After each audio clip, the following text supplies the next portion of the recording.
Oh, my goodness. Gosh. I mean, I totally forgot that it was an angel chair first. So had I. That was 2010. That was the ultimate Big Brother in 2010, when everybody thought it was going to be the very last Big Brother, and Davina conducted a funeral service for it. Do you remember? I do remember. And then Channel 5 bought it, and it carried on and on, and now it's going on to ITV. So do I. I love it. The first celebrity one, though? No, the first celebrity one, which I was on, was 2001.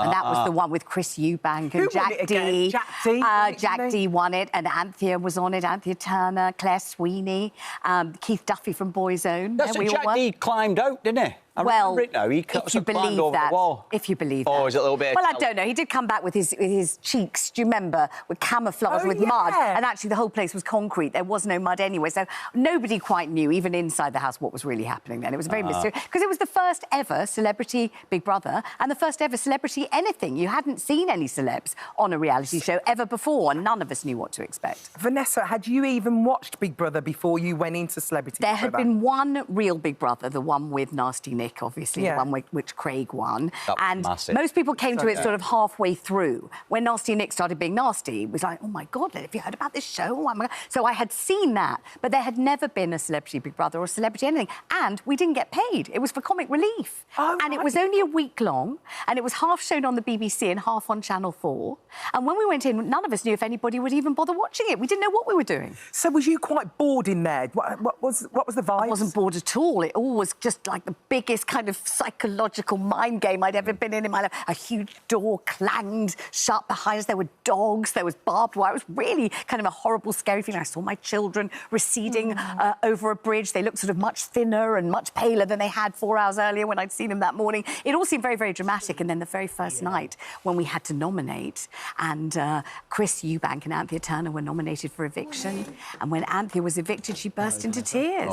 And suddenly the whole thing got terribly personal and terribly... I was going to say, when you all went in it, did you think, because it was the first time that had been done as a celebrity reality show, did you all kind of think, oh, it'll be all right, they'll come in with cups of teas and coffees? Totally. And, That's exactly what we thought. We all just thought, well, you know, we'll knit something, we'll paint something, it'll be fine. But then it kind of descended into kind of total psychological disintegration. And I think I was the pioneer. My children say I was the pioneer of completely falling apart on reality TV and sobbing my guts off. Seriously, no one had ever seen that before. Never. No one had seen celebrities cry on TV. Exactly. almost like what they're like at home. Yeah. You know what I mean? Yeah, It's true, because you go on telly, you put the smile and everything else. But everyone has lives and issues and what have you, and kind of like that experiment really brought it out in a few years. Exactly, but I mean, when we went in, we had no idea that when we came out, I can't remember, it was something like 25 million people at some point had watched it. Everyone was talking about it. It was a really, really big deal, but we didn't know it would be. We hadn't the faintest idea. It was the very first one ever. So when you came out, what was people's reaction? God, when I came out, I think I got 7,000 letters. Stop it. Some of them just addressed to, like, Vanessa, Big Brother, Vanessa, the house, and they come and live with us. You seem upset. You know, come, bring your kids, come and stay in our back bedroom. You know, really sweet, really, really lovely letters. And it was all just kind of much, much more of a thing, a big phenomenon than we had the faintest idea it could ever be. And I'm glad it's still going on because I love it. Shows how long ago it was. Letters. Yeah, letters. With stamps. People writing. Postmen with sacks of letters. But the weirdest thing is, you wasn't supposed to write in Big Brother, and you wrote on the table. Well, they gave us a rebel. short. Oh, yeah, there it is. Yes. Do you remember? Yes. Do I remember what you mean? People talk to me about it every day. You were a rebel, weren't you? I was. But I told Big Brother to F off, which was very, very rude. Oh, you would never and catch us shocking. doing that. And then I wrote all these words that meant, you know, isolated, immured, immolated, all kinds of words like that, because I thought there's nothing to read in here. I'll read them when I go home, or I read them when, you know, when... And then they said, give back the chalk. I didn't fancy giving back the chalk. And then, oh, gosh. And it all seemed like a big deal then. It doesn't now, obviously. Oh, it was amazing. It's an amazing time. Are you excited about this Big Brother coming? Wait, and I mean, some of the people who I think are going in. I mean, the speculation. I've been reading it online. They're saying Sharon Osbourne. Yeah. I know her, and I mean, we all have an idea of her, but I've worked with her. She's fabulous. That would be Louis a good Walsh catch. as well. Louis Louis Walsh is such a chatterbox and such a gossip. I mean, he's going to be such Fern great Britton. I hope Fern Britton goes in. I'd love Is to see Fern what going it's- in? Apparently. Oh, I'd love this that. is a bit old school. I like this. Yes, and I like Ekin Sue's going in. Oh, my goodness. She's great. Isn't she? I'm If so they're excited. right, if they're to be believed, I think it's going to be a fantastic cast, and I can't wait because it's an amazing show. And you know, somebody becomes the leader, somebody falls in love, Yeah. somebody, as I did, falls apart completely and sobs all over the furniture. You know, there's always something, isn't there? And the Somebody Americans. tweezes their nasal hairs, and you feel really sorry for it. You know, it's really great, the whole thing. Well, listen, we're so excited about it. I don't want this chat to... And they're saying go to a break. I know. I'm like, we're talking I know. about Big Brother, but... Can't wait to see Honestly, it. you was wonderful in Big Brother. You're What about wonderful in you? life. What You're about you, oh, mate? yeah, I forgot about that. What about you? Listen, we're about...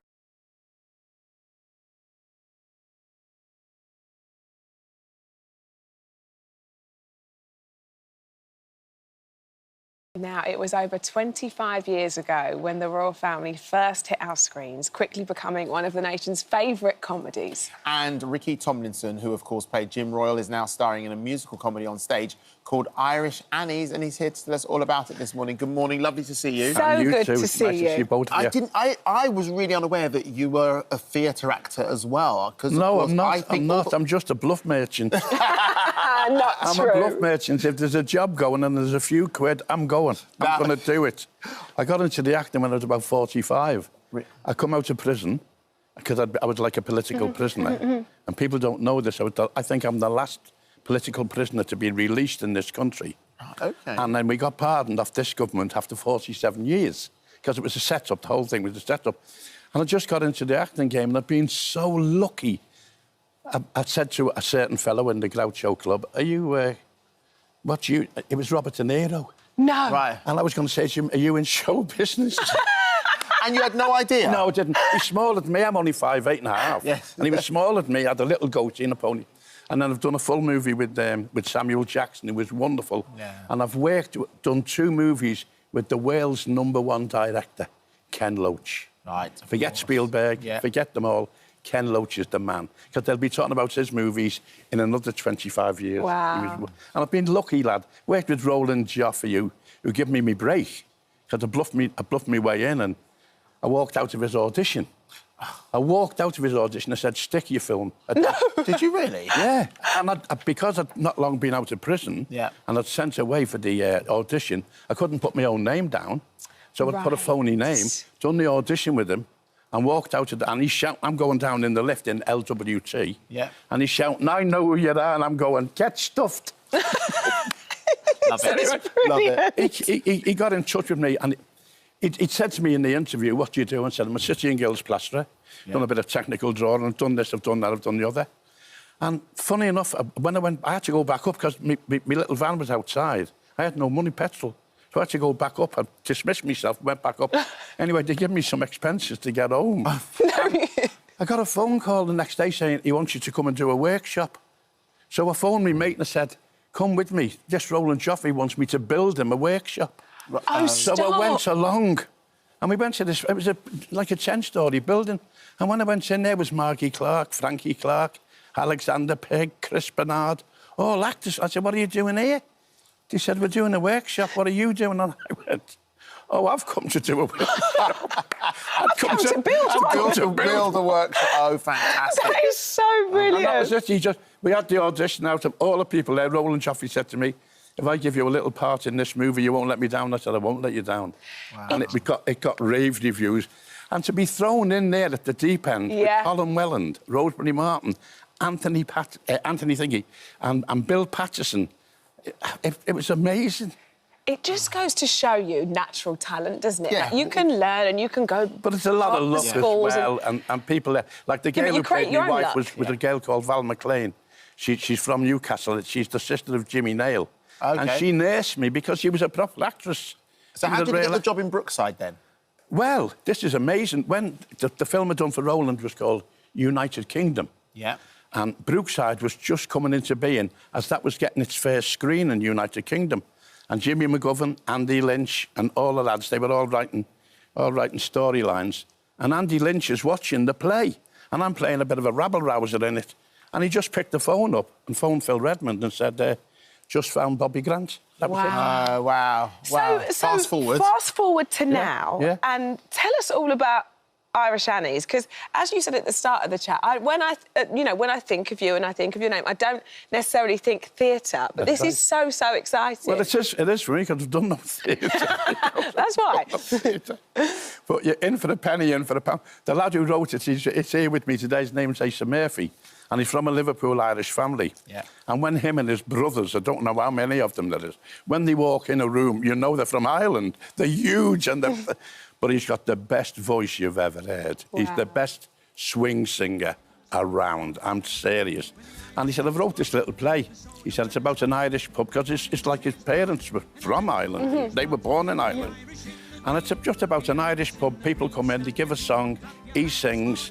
We have an Irish band on stage, you know, a proper Irish band. Mm-hmm. And I just have a bit of banter. I come in like Jack the Lad and have a bit of banter with the audience, sort of talk to them. I'm in the bar and I use them as though they're in the best room, in the parlour. Right. And I talk to them as though they're in the parlour. And the girl who plays Irish Annie is a girl called Kathy Rice. She's a comedian, singer from Liverpool.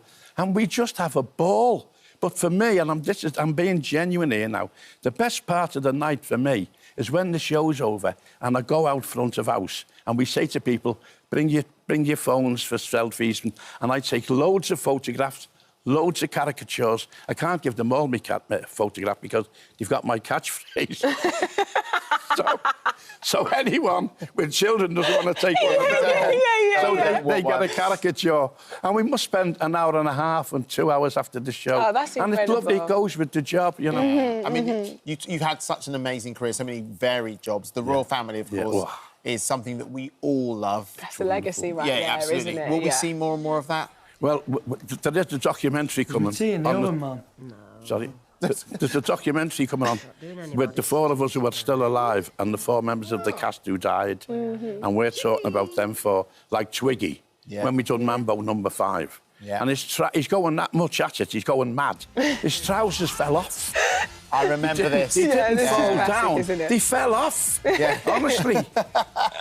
And amazing. It's just magic, isn't it? And it just resonated with everybody, didn't it? Yeah, exactly. It really, really did. Do you have a favourite moment ever, do you think? Nana was my favourite character. Right. I adored her. I adored her.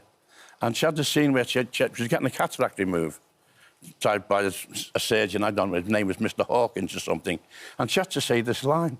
But she put H's where it was impossible to put a H. I'm getting operated on by Mr. Hawkins because my eye is having the cataract.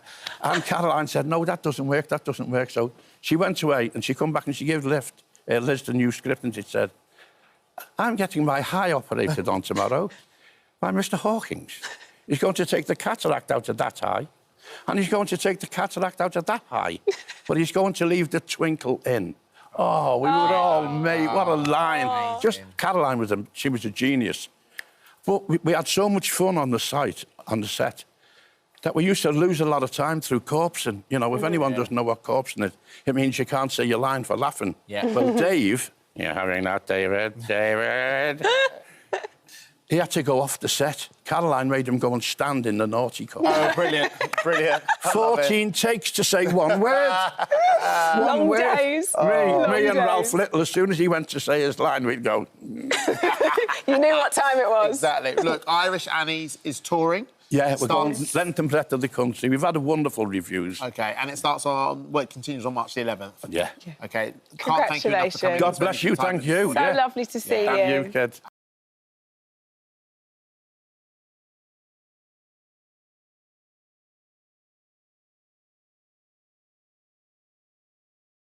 And hiya. That last song. Starting early. There you go. Not yet. I've got a little bit to read first. Okay. The last song you heard was How to Dance from the Kaiser Chiefs' brand new album. And Ricky's here to tell us all about it. Yeah, I am. Good morning. I'm here all morning, guys. Yes, Exactly. we love it when you're here. You watch the show, don't you? Every day. Every day, especially when you're mentioning me, like yesterday. I love it. He just said to us while that was playing, I loved it when you played my song out of the show yesterday. It was really good. It was a real goosebumps moment. No? Really? Well, yeah, because this has been part of my life for the last... I don't want to show my age, but... Yeah. Well, I just have done, because you've shown clips of me looking very young. Don't worry, we'll do it for you. But, yeah, it's a big part of my life this morning, so it's nice to be on it. But we love welcome. having It's nice you to on. have you. Yeah. And you've got this brand new album, which I'm holding here. Yeah. It is your 8th album, perchance? It is the 8th album, yeah. It's our easy 8th album as opposed to the difficult second one.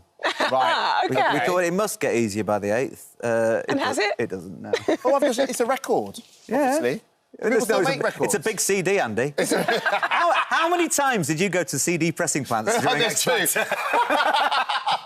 In fact, at midnight tonight, Yes. will you be there in the pressing I'll be there plant? ready to press the button to press the Chief's Guys album. Chief's 8th album. Yes, That is exactly, of so course. brilliant. So true. So 8th album's in. Yeah. 8th album's in. Did you ever imagine your career would last so long in the music industry? Of course I did, yes. Love it. Fine. No, the thing is, why wouldn't it? I mean, they still let you do it, and so we keep doing it. Mm-hmm. And it's a bit like, I suppose, if I won Euro Millions, Yeah. I'd still buy a ticket the next week just to see if I could, win again. Yeah, and it's the same yeah. with making records. Just because it goes well once doesn't mean it won't happen again. And I think that for the last, 20 years, it feels like, I keep playing that musical lottery and bringing out albums because I like it. And I think that's the key, isn't it? It's enjoying it. And you can see, every time I've seen you perform, you can see just how much you enjoy it. Yes, I This do. album, how does it sound compared to previous albums? I know you've worked with Nile Rodgers on this, which is just it's huge. mega. It's weird because I don't think it sounds any different to our first one, but then you start reading people saying it's a musical departure.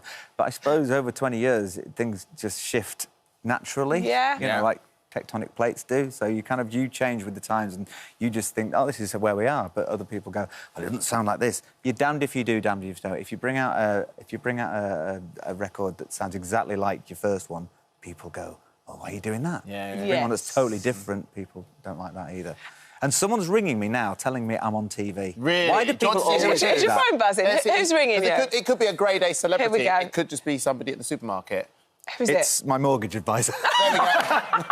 There we go. Well, no, tell him all is Bring more fine. records out. All is fine. You've got another album out. Yeah, It's it's fine. fine. It's I'm trying to fine. promote it. I'm trying to promote So how it. was it working with Nile Rodgers? Because he's a bit of a legend himself. It was incredible. Don't get me wrong. I was starstruck from the moment I walked in. But you interview lots of famous people, and do you ever get starstruck? Do you ever have that feeling where you kind of like think, well, I'm starstruck, but I've got to hide it? Yeah. Oh, yeah. All the time. And then afterwards, you're like this.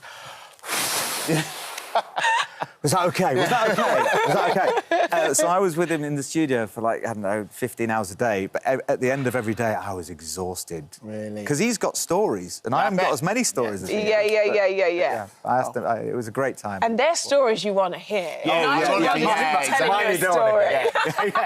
Yeah. Niles are about David Bowie and Duran Duran. Mine are about, well, Andy Peters. Do you know what he calls me? He calls me. I'm your natural. I'm your Barometer. I'm his barometer. Yes. Well, you know what the weather's going to be like in the morning when you see him on TV, because if he's in a polo shirt, great weather. And there's a sliding scale that goes polo shirt undone, hot. Polo shirt done up, pleasant. Yes. Polo shirt with sleeveless puffer. Might get a chill. Then he goes long sleeve polo, sleeveless puffer. Then he goes full puffer, and then you know it's going to be a tough day. It's so true. It's so true, but slightly random. So look, Darling, what's Andy wearing? Full puffer. It's chilly Let's today. stay in bed. Right, now listen, you've had such a varied career. You joined The Voice. Yeah. That was quite an intense time, wasn't it, for you? It was an intense time. You were so good on The I Voice. said to my wife, who I met on The Voice, Grace, she was my stylist, she said, I always go, I loved it. And she goes, you hated every minute of it. And I said, no, I'd love to go back. She goes, they won't have you back. And then me and Marvin left at the same time. Yeah, you did, Both yeah. of us expecting, they'll ask us back. Never got the call. Never got the call. That's it. Still waiting. That's it. Every year, someone's leaving, and I go, here you go. Ricky gets on the phone to Marva, says, we're on, kid. I'm like, I get a phone call. It's my mortgage broker. More tours. More tours. Speaking of tours, tell us about, I was quite interested to read about your pre-disco routine. Well, we always have a disco. We're men in our extremely late 30s. And by that, I mean... 39. I mean, like 46. 47. God, you know you're old when you forget. Yeah, exactly. And then, but we still have a disco before every night when we go on. We like songs that tell you how to do the dance. OK, You know, nice. like Superman with Black Lace. Yes. Also, Marvin once taught me the cha-cha slide, and it's been... Did he? Yeah, he did. The cha-cha slide. It's so random. Don't know what the Is that turn to the left? That Yeah, one? take it back now, yeah. One half this Don't time. make me do it now, because I don't Well, want to if we could find it and we could be allowed to play it, we would make you do it now. I know. But I'm assuming they are trying to clear it as we speak. I wouldn't want to upset Marvin by my I'm technique. just more disturbed that he has the authority to teach this. Was there alcohol involved in this? Of course, it was yes, the voice. There you go. Makes more It was during the sense. voice. Makes more sense. Maybe this is why you two haven't been invited back. There could be very many, Oh, it got many messy. reasons. How has touring changed for you? Because I know, like, particularly when I'm around the boys and stuff and they're on tour, it's changed dramatically because everybody's got families now and it's all sort of evolved and backstage isn't as, like, glam and showbiz as it used to be. No, they don't put drapes up anymore. They used to.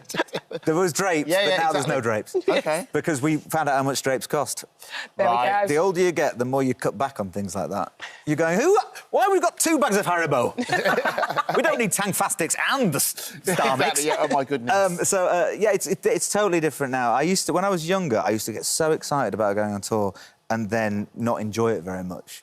Now I dread it, but love it. Yeah. Because it's time with my best mates in the entire world, a.k.a. the Kaiser Chiefs. Yeah.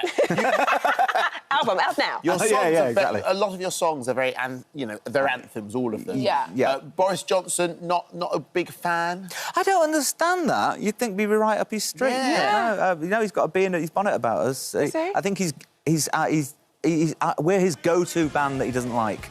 Oh, and I'm right. quite proud of that.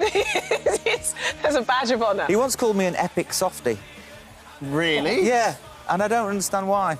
I don't even get that at all. I have no concept of that. The Weeds from Leeds, he's called us. Oh, wow. Oh, he really lays into you? Yeah. Oh, my word. Wow. Yeah, he does it. He just does it. I just don't think he likes good music. Well, there you go. Well, there we go. That's up to him, isn't it? Good job he's got politics, eh? Yeah, absolutely. There's a lot of good music. See what I've done there? Yay! On this disc here. If you want to get your hands on the Kaiser... Sorry. Disc. It's a big disc. If you want to get your hands on the Kaiser Chiefs... Do you know who did the artwork? I don't, but we haven't got time to find out. Vic Reeves. OK, we found out. That's quite a good showbiz story. Love that. No, Rogers and Vic Reeves. Is it? Have you got the print of it, the real... Of course I have. Of course you have, right, fair enough. Cost me £99. The album is out tomorrow and the CDs get pressed tonight at midnight. And he's pressing the button. In Burnley, probably. I think that's why you saw us where I going used to go. Burnley. There you go. They're all in the studio in London. Oh, my goodness me! Oh, my life! Amazing work. Well You done. wore a suit! Yeah, I would have been instructed to wear a suit. Oh, my life! That suit is not on Ricky's barometer. Is it? Exactly. What does that mean, the You've weather's got saying? bigger arms now.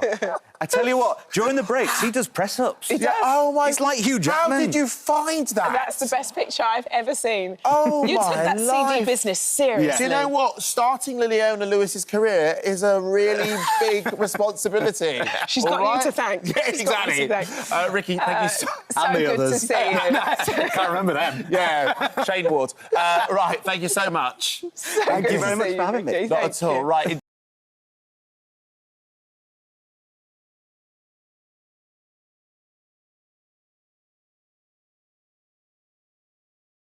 So brilliant. And EastEnders star Natalie Cassidy and Gavin and Stacey's Joanna Page are joining forces for a brand new podcast to talk about their favourite TV shows, and they are both joining us now. This is so brilliant, ladies. This is. As we were in the break, I said, "How did you guys meet? How did this come about? Tell us." Well, it was really weird, wasn't it? I was talking to BBC Sounds about doing something like a TV review podcast for a while, and then I went on to Loose Women, and I was a guest on Loose Women. Yeah. Jo was a loose woman, and we hit it off. We had a chat, first time we'd met, and then afterwards I thought, oh, I'll message Jo and say, do you fancy doing a podcast? So we did the pilot, and the rest is history. Here we are. So I feel like I've known her for years. Yeah, we just clicked. Yeah, we just get on Loose like a house Women, on bringing fire. people together. There we go. It happened right here in So this why did you building. decide on television?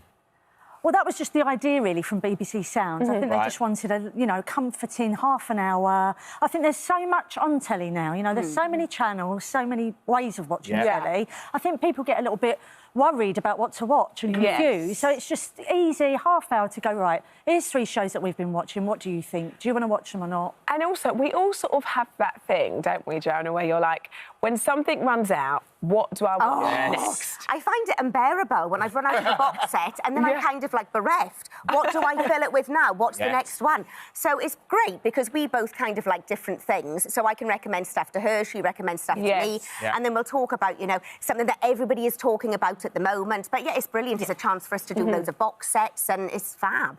And there's always that pressure, isn't there, don't you find, when you're having a conversation? It happens here at work. Yeah. Have you not seen this yet? Where have you been? I'm always late to the party. So late. I've not seen that yet. Yes, yeah, exactly. always. All right, so what kind of things do you both like to watch in your own personal lives? I love gritty crime things Yeah. and dramas. And also, I do like a bit of Nigella and cookery, but it's only Christmas cookery. Okay. And I watch it all year round. At any time of year? Oh, you can watch it any time of year? Any time of year, but it's got to be like Nigella or Jamie, and it's just got all Mary Berry, and it's got to be Christmas. Okay. But all year round. I like that. Yeah. That's watch a turkey any time of year. I'm a bit more of a scaredy cat, so I like the drama, but I've got to watch it with Mark, my fiancé. I don't watch stuff on my own. I'm probably not late at night. I'm with you on that. I like a bit of Grand Designs. I like a bit, you know, Master Chef. I'm easy watching. University Challenge. Yeah.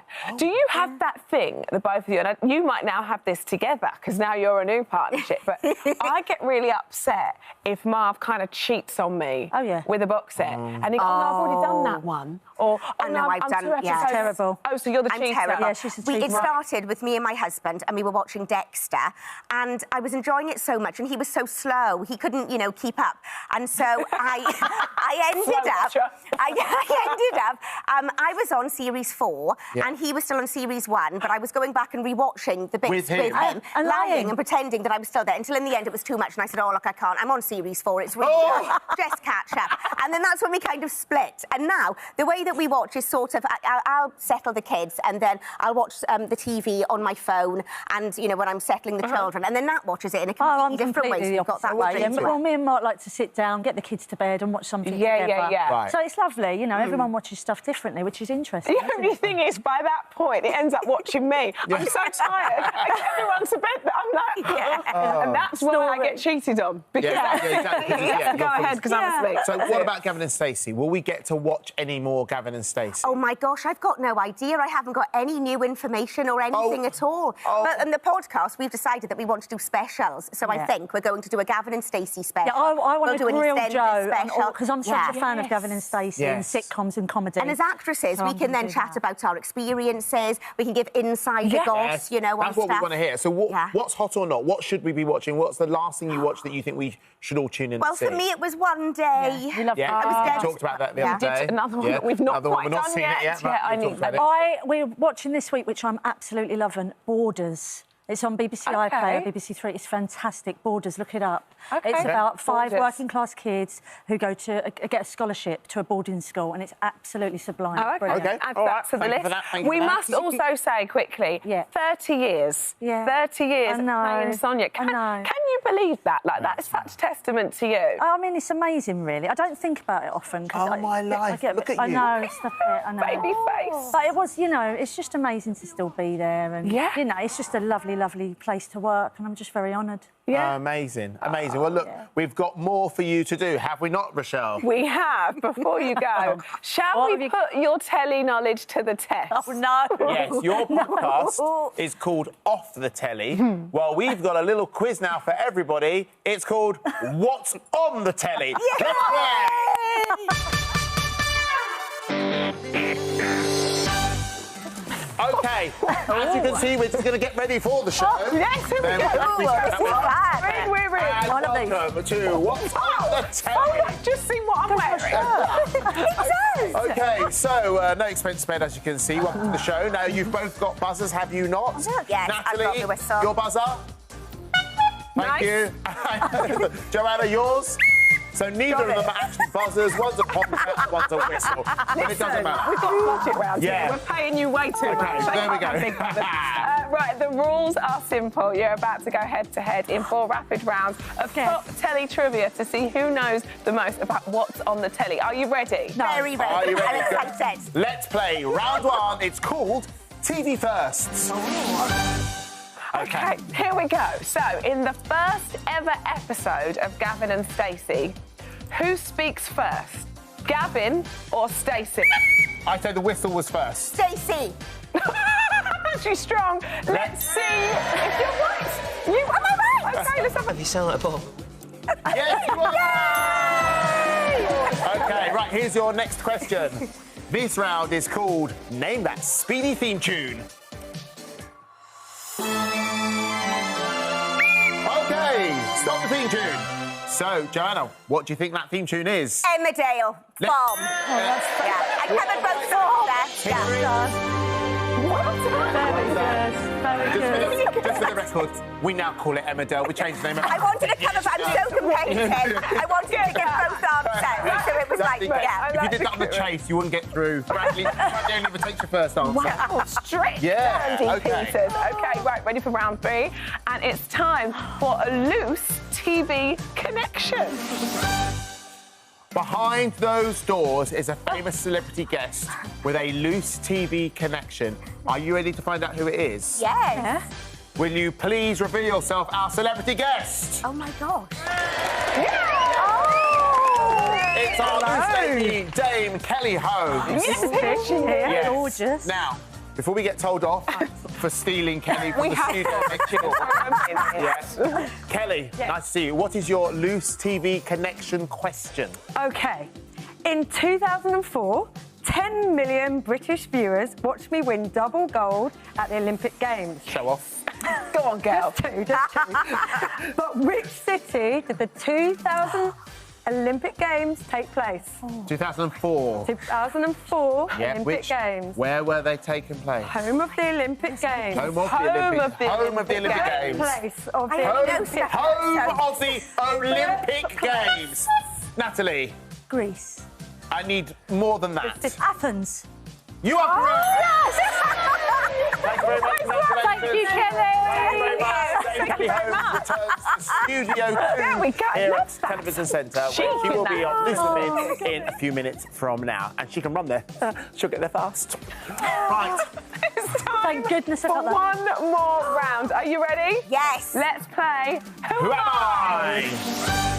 Rochelle has left the studio.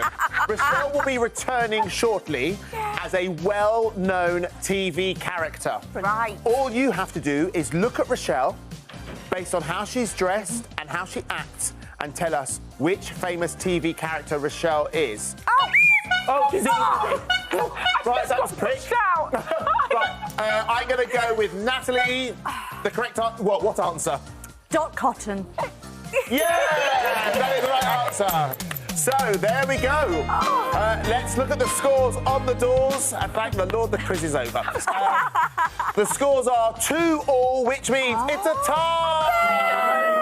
And that means that Jack, in you come, Jack. We have this for you. Your very own What's on the Telly It's amazing. trophy for you both so to share. much. There you go. Thank Well, you. Thank The you. perfect duo. Yes, there we go. yeah. Congratulations. Don't forget, if you want to listen to the podcast from the ladies, it's on BBC Sounds and it's available to listen to now. And the next episode drops. Oh, you're so cool. Yeah, that's so cool. Drops on Wednesday. Yes, it does. Well done. Thank you Thank you so much for having us.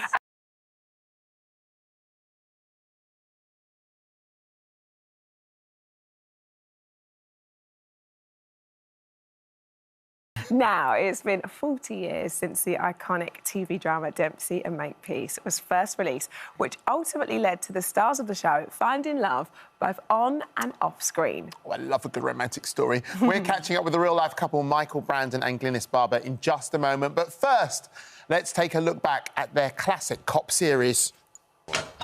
Dempsey, Lieutenant NYPD. Sergeant Makepeace would be a good detective to show you around. Suppose we don't get along.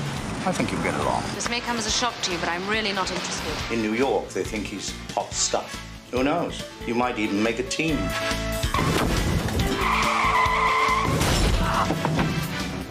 Nice driving. Come on, Harry, we're a team. We're partners. You're too trigger happy. Me, huh? Oh, that's a laugh. You will be both cooperative and polite. You could tell Sergeant Makepeace I wouldn't ride with her if she was naked on a Harley Davidson with a rose in her teeth. He should be so lucky. Over and out. It's literally like my childhood Saturday nights. Absolutely brilliant. Michael and Glynis join us now. Good morning to you both. Good morning. It is exactly 40 years, isn't it? It's 40 years since we were introduced. Yeah. And we began filming. So we spent most of 1984 filming the first series, which was then, I think, aired at the beginning of 85. Yeah. It was an ITV programme when it was on back in the day. It is It available was. on ITVX at the moment. Yes. Did you imagine... Well, firstly, when you looked into her eyes, did you think, this is the lady for me? Wow. I think the answer to that is yes. Yes. I think there's a really quick answer to this question. Yeah. I remember writing something down. I had a notebook, and that night, after we first met at the Ritz Hotel, a tea was set up for our first introduction. We were both hired at the Ritz. For ITV? Well, no, because we... Well, darling, this is the 80s. Oh, we'd be in a premiere in now, I assure you, literally. No, but because we hadn't started filming, and they had to introduce us because we had never met, Right. and he'd come over from America. So you were both separately cast for the roles? But I was cast here, and he was cast in America, and then when he came over, I was finishing off filming something else, so he was stuck in this hotel waiting for weeks for me to finish. Rained every day. And then the producer thought, it would be nice. I'll take them to the Ritz for tea. Yeah. So that's where we first met. It was a classic cop show. She wasn't even born. No, I know. She wasn't even born. Which is crazy. But it was a classic cop show. When you first read the scripts, it was a co-pro between British television and American television. Yes, it was one of the first hadn't really been done before. Okay. Yeah. Were you dubious? Well, the thing was, I was trying to sell a movie. I wrote a script, and I was at 20th Century Fox, and I got a call from my agents, and they called a meeting, and they said, do you know how much you didn't make this year? I said, how could I know that?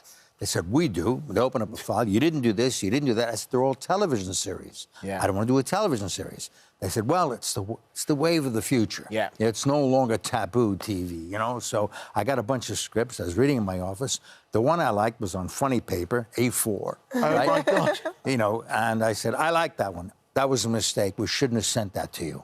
I said, no, that's the one I like. Yeah, but you're not right for the part. You're right, I'm not, but I have an idea. So they had a California millionaire as the character. And James Dempsey III. And with Lady Harriet Makepeace, that was like butter and, you know, margarine. It didn't work. It was too boring. It was like a kind of an American Nigel Havers, you know. I mean, so... Sorry. No. Anyway, so I said, get me a meeting. They said, they don't want to see you. I said, you're CAA, Mike Ovitz and Ron Meyer, the two biggest agents in the business. Get me a meeting. So they got me, I forget what you call it, a convenient meeting or something like that. Right. And the guys, these two Englishmen, were packing their bags, literally. I was standing in the hallway. They were packing. And I said, OK, I just take a minute of your time. And I said, I see this guy as a New York homicide detective right out of the sewers of the street, and he'll teach her the true meaning of the bard's words. So if you have any interest in that, call me. And I left. This is like a movie in itself. Yeah, exactly. Right, then what happened? I'm in. Yeah. Well, OK, so my agent says they called from the airport. They're taking the later flight. They're coming to see you. So they came to my office at Fox, and I did it on tape. Yeah.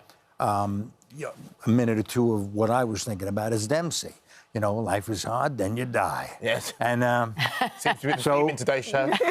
Yeah, and the rest was history. Then we met. So they actually changed it and they rewrote the part. And if you think of it, you know, the clash between Dempsey and Makepeace, of course, was the culture clash, the American, but it was also a class clash. Yeah. And that really is what worked and what was the chemistry. If he'd been some, you know, well-educated Californian millionaire, it would have been a bit boring. Did you imagine? I mean, of course, one never imagines that your TV show is going to last 40 years. They bring out this thing called ITVX. All of a sudden, they're all back on. I know. Have you been surprised at the fact that people are watching it all over again? Well, yes. I mean, and for years they didn't repeat it, which was kind of weird. Yeah. And then they did a little bit sometimes. But now, I mean, I don't even know. It's on everywhere because people say, no, I'm watching it on YouTube. Some people say I'm watching watching it on ITVX. Yeah. I don't even know where it's on. It seems to be on everywhere all It actually day. should have still been running because when they cancelled that show, it had 20 million viewers. You can't get that. Yeah, that's good. Well, those were the good old days when there were only 3 channels. You look amazing, you two there. Look at that. Yeah, but You look just sensational. Look just as incredible. Like, honestly, like, I don't know what you're doing, but I need to be doing it. You're just not aged at all. It's absolutely magnificent. So when did romance blossom between the two of you? Well... Not the first season. No, not for a while. Clear and concise. After that meeting at the Ritz. Yeah. So, I didn't know Michael, obviously. So what I didn't realise, you know, he was alone in England, he didn't know anyone, he was probably a little bit nervous, and he thought he would try out the character. So well, I've been working on the character. In fact, before I flew over, I went to see New York detectives, and I was working on the character. So when I met him at I was Ritz, even wearing a toy gun with a holster. Oh, it was a nightmare. He was a nightmare. He was a nightmare. Hilarious. He was... I mean, I had never even been to America. The only impression I have of Americans were from the movies. Yeah. And I had a boyfriend, and I went home and I said, this man is a nightmare. He said he's loud, he's brash, he was shouting. I was going, oh, my God, how am I going to work with this person? Well, the basic essence of Dempsey, to me, was irreverence. You know, he was certainly that. We were in the Ritz, and the phone was ringing, nobody's answering. I said, somebody get that? You've been together. You could see her face. I know. You've been together for 34 years. We've been married for 34 years. Married for 34 years. Yes. Still going It's strong. so Your TV incredible. show's back on the television. I think it's just a fantastic story. Congratulations, and we're so glad guys. You've come in this morning You've to won share at some of life. it with us. You've won at life, honestly. And you don't age. Lovely to see you both. Thank you very much. Thank you.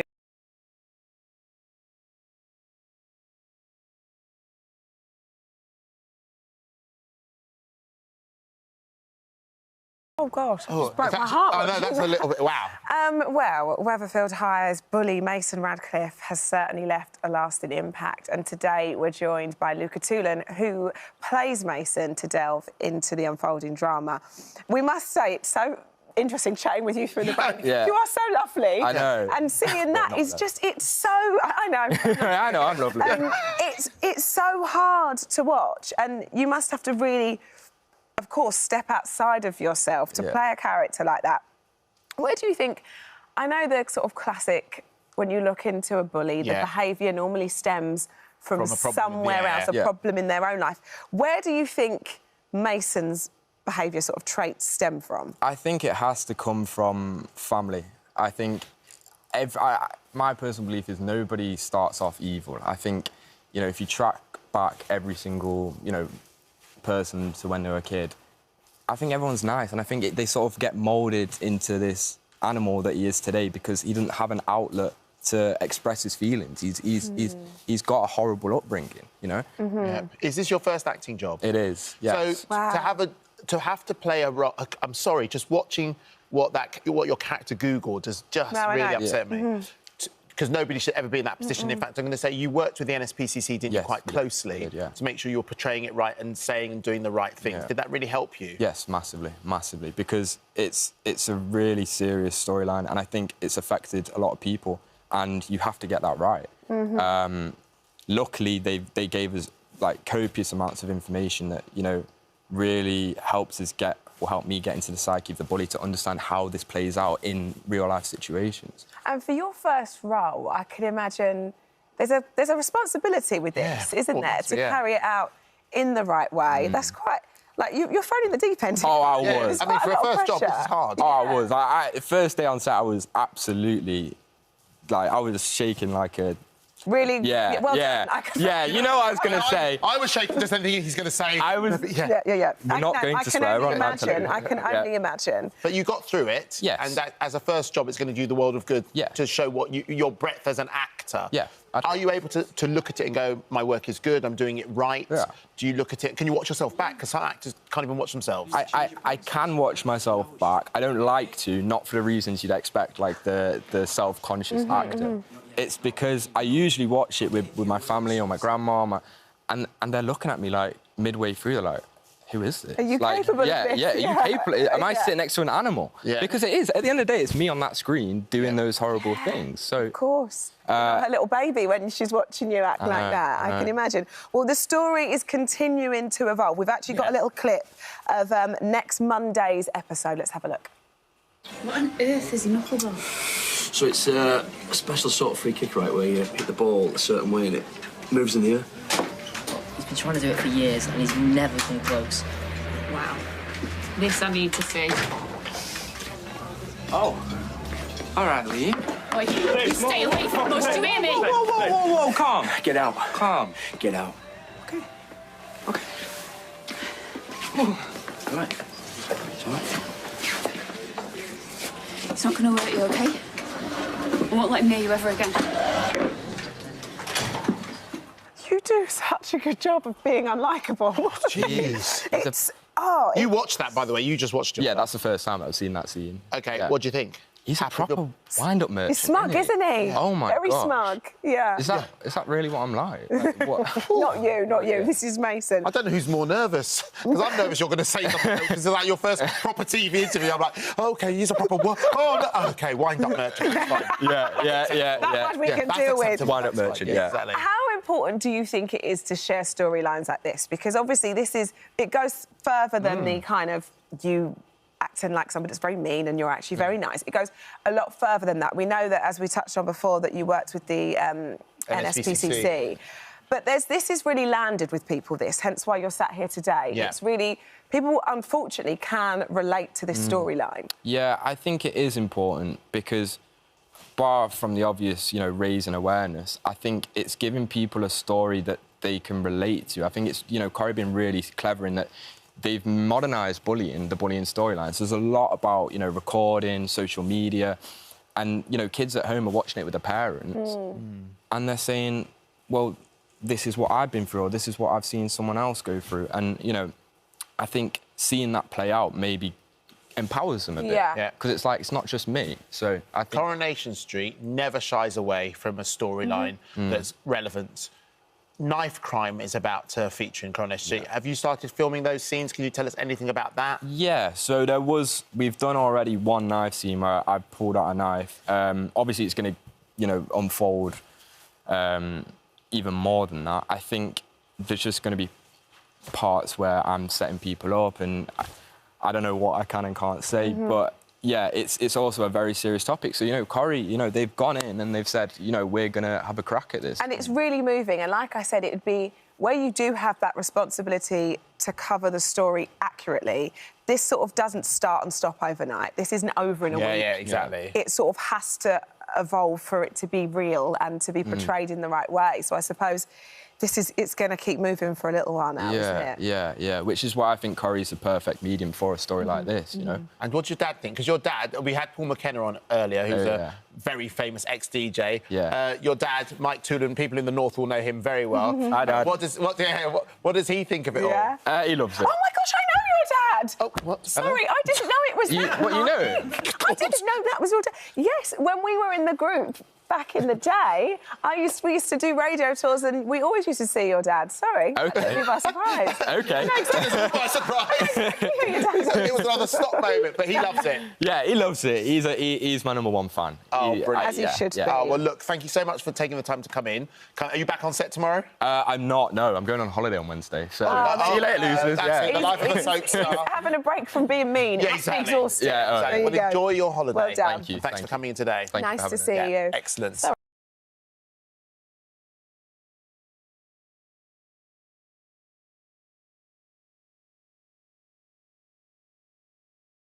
Now, onto a bit of a scandal now. A new dark comedy, Wicked Little Letters, is based on a true mystery that shocked the Sussex seaside town of Littlehampton in the 1920s. A little bit of curtain twitching becomes all-out war when neighbours start receiving rude letters filled with obscenities and all trying to work out who's behind them. Well, we sent Shard to catch up with the stars of the film, Olivia Colman and Jessie Buckley, to give us the lowdown.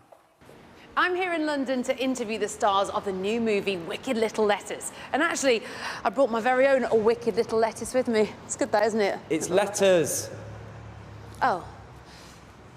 I knew that. It was just a joke. I knew it wasn't. Yeah, I'm going to need to get changed. The mystery of the obscene little Hampton letters is causing widespread distress across the nation. Edith Swan takes it up the and she loves it more than Christmas Day. Only words matter. She sucks 10 a week, minimum. Holy heavens. In the end, I think it's just jealousy.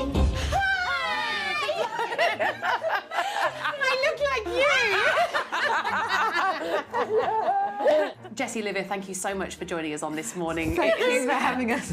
There's a giddy energy in the air. You're both blonde. I don't know what's going on. Yeah, I know. Blondes have more fun.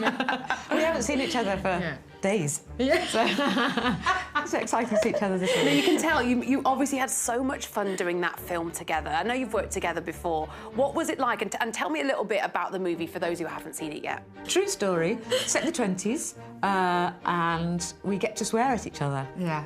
It looked very therapeutic, that. Oh, Yeah. so good. I love a good swear. What would you say? You look like Queen Victoria showed. You daftles. Olivia, I heard that you were actually quite influential in getting Jessie on board with this film. Is that right? Oh, that sounds... She always gets me my job. She got her. That's true. You got me the Lost Daughter job. Oh, wow. And this one. She's basically my agent. Your character, Rose Jessie, she's just, I mean, wild from start to finish. I bet that was incredible, wasn't it? I've done kind of quite a few heavy things before this, and I just really wanted to have fun. Yeah. And to be able to, like, Rose just kind of was so full of life. You're headbutting people, you're mooning. I know. Yeah. Well, the moon was... That was improvised. me. Yeah. She wasn't meant to do that. I didn't tell anybody it was there, and then I just ran out and I showed them my and they were like, whoa! But then I had to do it like 10 other times, so then it just actually became embarrassing for me. I'm not actually evil, you know. No, but you've got evil in you. No, it's not your fault. You were born with it, but I like you, Rose, and I'd like to bring you to the light. Well, look, obviously, like we said, set in the 1920s when the world was quite conservative. I thought we'd have a bit of fun. I've got some wicked little words from this era. I want you to see if you can work out if they're real or fake, because I know you probably know a lot of them by now. Can we actually swear in interviews? I don't think on this. On this one. The clue's in the title, because it's early in the day. Yeah. So maybe any other words you can think of. Okay. So if someone went, horse feathers, is that real or fake? I'm going to say real. Yeah. It is real, and it means like what? Oh, actually, blasted. It means like untrue. Phonus balonus. That's true. What do you think it means? Like a load of baloney. Absolutely, yeah. Spot on. Bonus. Foot juice. Oh, that's got to be true. Sounds disgusting. That's smelly feet, isn't it? True. And I think we could all use this. It's when you've got a horrible, cheap glass of wine, you get absolute foot juice. Oh, which is clever, isn't it? You know how some giving me wine the smells shivers. of cat weed, doesn't it? But that's meant to be... Is some a bit armpity? Love, you can afford more than cat's weed now. Back in the day when we were, drinking on the park. Get some nice bottle of that cat's weed, will you? That's enough about cheap wine. Time for a game.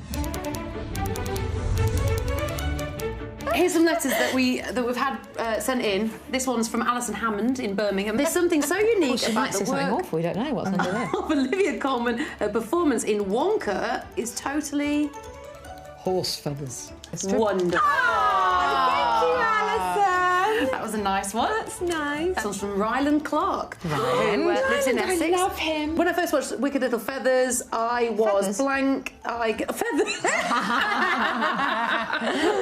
Oh dear! I couldn't believe how bad the blank was. Hope it's not acting. What? Yeah. Language? Language. And then what about this one? I was blown away. I couldn't believe how bad the acting was. Let's see.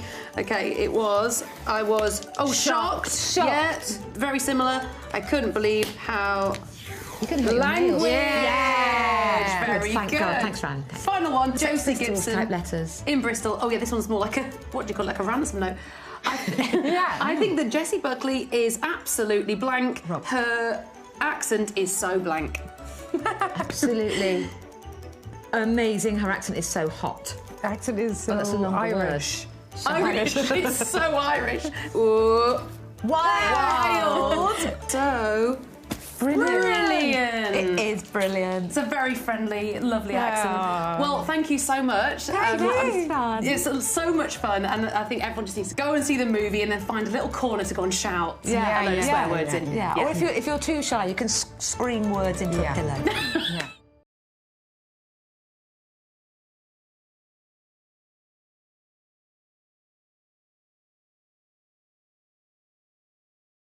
Down onto the Saturday Night Takeaway studio to be joined by Ant and Dec. Thanks for having us. Thanks for brought. Hello, buddy. Hello, buddy. Say hello to Oh, you. here, can I have a little stroke? Isn't he He is beautiful? gorgeous. In Alison's contract, she can't turn up to anywhere without a dog in her arms. It's true. Look. We He met is Buddy on the way beautiful. this morning before he was Beautiful. called Buddy. He didn't have a name when we met him, so it's nice to see him now as Yeah, Buddy. it's a lovely name as well. Yeah, it is. Nice. Perfect for him. So good to see you. 20 Nice to years. see you. Can you believe it? Well, it's boy? 22 years, 20 Stop series, I think. 22 years, 20 series. Wow. I'm sort of not talking to either of you. Well, I'm definitely not talking to you. Or you. Oh, that was Oh, you. Talking about best afternoon of my life. And I include my son being born and getting married. It was, being in your ear was so sweet. Should we start there and explain what happened? So we did a revenge get out of my ear where we let everybody who we've pranked over the years be in our ear and tell us what to do for a change. And it started with these two in my ear. It was a terrible, terrible idea. But we thought one day, wouldn't it be fun if we turn the tables, we'll wear the earpiece and let a lot of people who we've pranked in the past come and put us through our paces. You were all incredibly evil. Great. And the worst thing is, the funny thing is, everybody cleared their diary. Oh, yeah. Everyone said yes. Funny that, isn't it? The easiest we can do yes it. of my life. I was like, I've got no time. And you kept pushing it, Dermot. There was a bit with a Sunderland scarf and a hat that he wouldn't let go. I'll let you watch it and see, but yeah, thanks for that, you two. That's coming up towards the end of the series. But mind you, I had you two in my ear, but Dec had Simon Cowell and Amanda Holden. And Simon didn't really get the memo that sometimes you've got to pull back and then do nice stuff and bad stuff. He was just off the scale. Absolutely off the scale. Ignore him? Oh, Just yes. ignore everything he Quite said? a lot of it was ignored. And then we went out for dinner into a restaurant which was rigged with hidden cameras. None of the other diners knew. None of the staff knew. There was one person, the manager knew that was a hidden camera hit. And we had Rylan and Holly, Gino De Campo and Davina, Ollie Mers and Oti Mabusi, Cheryl. Who else was there on the? It was hell. It was hell. I can't wait to see it, honestly. The first thing they got us to do was go, OK, now click your fingers for the win. Oh, my. Oh, come on. Who does that? It's brilliant. People who you hate. Are we getting all the classics? Are we getting a little Lantern Deck? Because that was my favourite thing ever. Yes, we've decided, as it's Series 20, we are going to bring back classics from the past 20 years. And we decided we had to bring back Little Lantern Deck. Yeah. But obviously not Little Lantern Deck. We've got new Little Lantern Decks because the originals are taller than us. The second lot that we had are taller than us. So we've got brand new Little Lantern Deck and they make their debut on tomorrow night's show. They're very cute. Yeah, 5 and 6. And taller than you. You know what? Almost. Boys, I have to ask, why are you stopping it? It is, honestly, it is the best show. He's really upset about it. I'm really gutted. One of my sorry, favourite. Dermot. The thing is, you don't really watch that much live telly anymore, do you? No. No, you always... But see, there are so few appointments to view, and Takeaway's appointment to view for me. I love it. Thank you. It It feels like the right time. Series 20. It felt like a natural. One of the other one. Yeah. BGT or something. It felt like a natural time to give the show a rest. We did it once back in 2009. We gave the show a bit of a rest and we reimagined the show. We brought it back bigger and better. And that's what we're thinking this time. It feels like the right time. And it's a year-long thing for us. You know how long it takes when we shoot the undercovers. Yeah. We did yours in July of that year, and then we're not until February. So it's an all year-round thing for us. It's really tiring, and we've got a lot of other stuff on, and our wives want us at home for a little bit. So we've decided to step off the hamster wheel for a bit and kind of step back from the show and reimagine it, because you can't change the show while you're on it and in it. So we want to step back from it, have a look at it, and go, right, what would we do if we were going to change it in any way? Yeah, but this series 20, we're going to go out with a bang. We're going to go out on a high. Your It's wives gonna are be probably good. watching this going, we never said you wanted Yeah, yeah. We don't want you home that much. They've got to be careful. I quite like it, the Be way it careful is. what they wish for. Well, you do some incredible pranks, and one of the pranks which is wonderful is the cowl. Simon Cowell prank. Oh, yeah. Yeah. Got a little clip. OK. Can you just set it up a little? Yeah, What happened? so the very first undercover we ever did was on Simon Cowell. We auditioned for American Idol as contestants. I remember it. And we sang the Paula Abdul hit. Oh, there it is. So we decided the best way to finish the undercover segment of the show is to prank Simon Cowell again, but this time we get him on America's Got Talent. You got him again. I know. Let's Brilliant, take a isn't it? look. I have the only key to all 9 padlocks in my hand.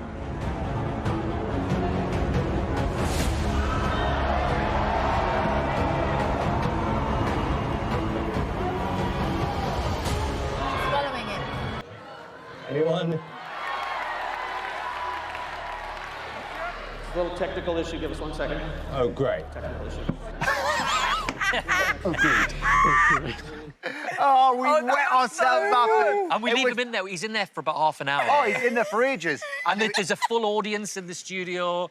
He's in there for half an hour. He thinks he's pre-recording an act to go in the final of AGT. And it all goes wrong. And if you think about all the times we've had to wait for him on Britain's Got Pure Talent, karma. when they'll go, should we get him out yet? We're going, leave him in there, leave him for longer, leave him in for Beautiful longer. karma. This is payback. I saw something you posted yesterday out with him on a mountain bike in Malibu as well, which is just glorious. So that's the beginning of his day. So this was the end of his day. At the beginning of the day, he went So for he his... does this every day? He goes for his morning bike ride in Malibu, and we staked him out for 3 days. So we got what the time he goes, his route and everything, and we got an RV parked at the side of the road, hidden cameras, got 2 actors to play officers on patrol, and pulls him up. We pull him over on his bike and just ruin his day. Really. Simon Cowell on a bike in shorts is quite a joyous thing to be. That alone is worth tuning in for. Yeah. Oh, this is the best thing about What will you miss most about it, do you think? I mean, there's so many great items down the years. I think you're right, Derek, the liveliness of the whole thing. You know, live telly, as you know, doing this morning is the best. Yeah. It's the best buzz. It's, you know, we've got the best team.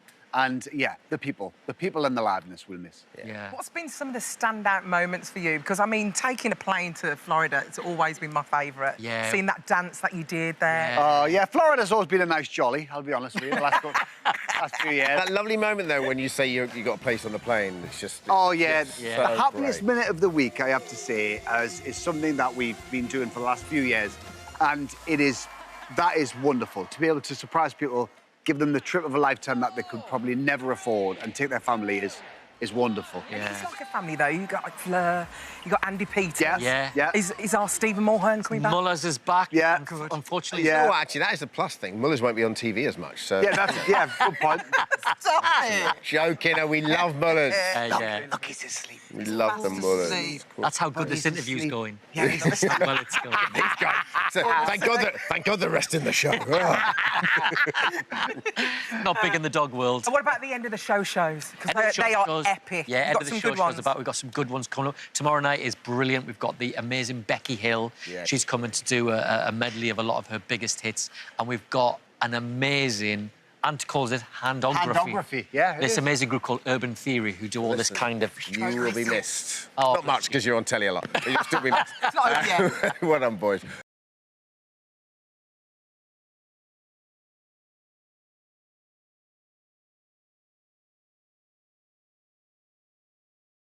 We are absolutely delighted to say Ellie joins us now on the sofa to tell us all about her 4 decades in film. 4 decades, can you even believe that? No, it's awful, isn't it? When you know, it's hard to take in, to be honest. Oh, and now to be nominated for an Oscar, that must feel so lovely. Congratulations. It was unbelievable. I'm delighted, of course, but you know, it was so unexpected. So let's go way back. And how did you first get into the industry, and what was your big break? Oh, golly. I mean, originally, many, many years ago, I won a scholarship to do fine art and painting, and bizarrely from that ended up doing theatre design at the Central School. And, you know, we were affiliated with all the West End theatres that went out and, you know, assisted people. And then one day, desperate for work after a brief stint of trying to temp and not being able to read shorthand back, I went... got offered a little job on a film called Buster, which was Phil Collins. Phil Collins, yeah. Yeah. And there were 2 positions offered, the art department. Yeah. I said, what's that? Because obviously I only knew about theatre.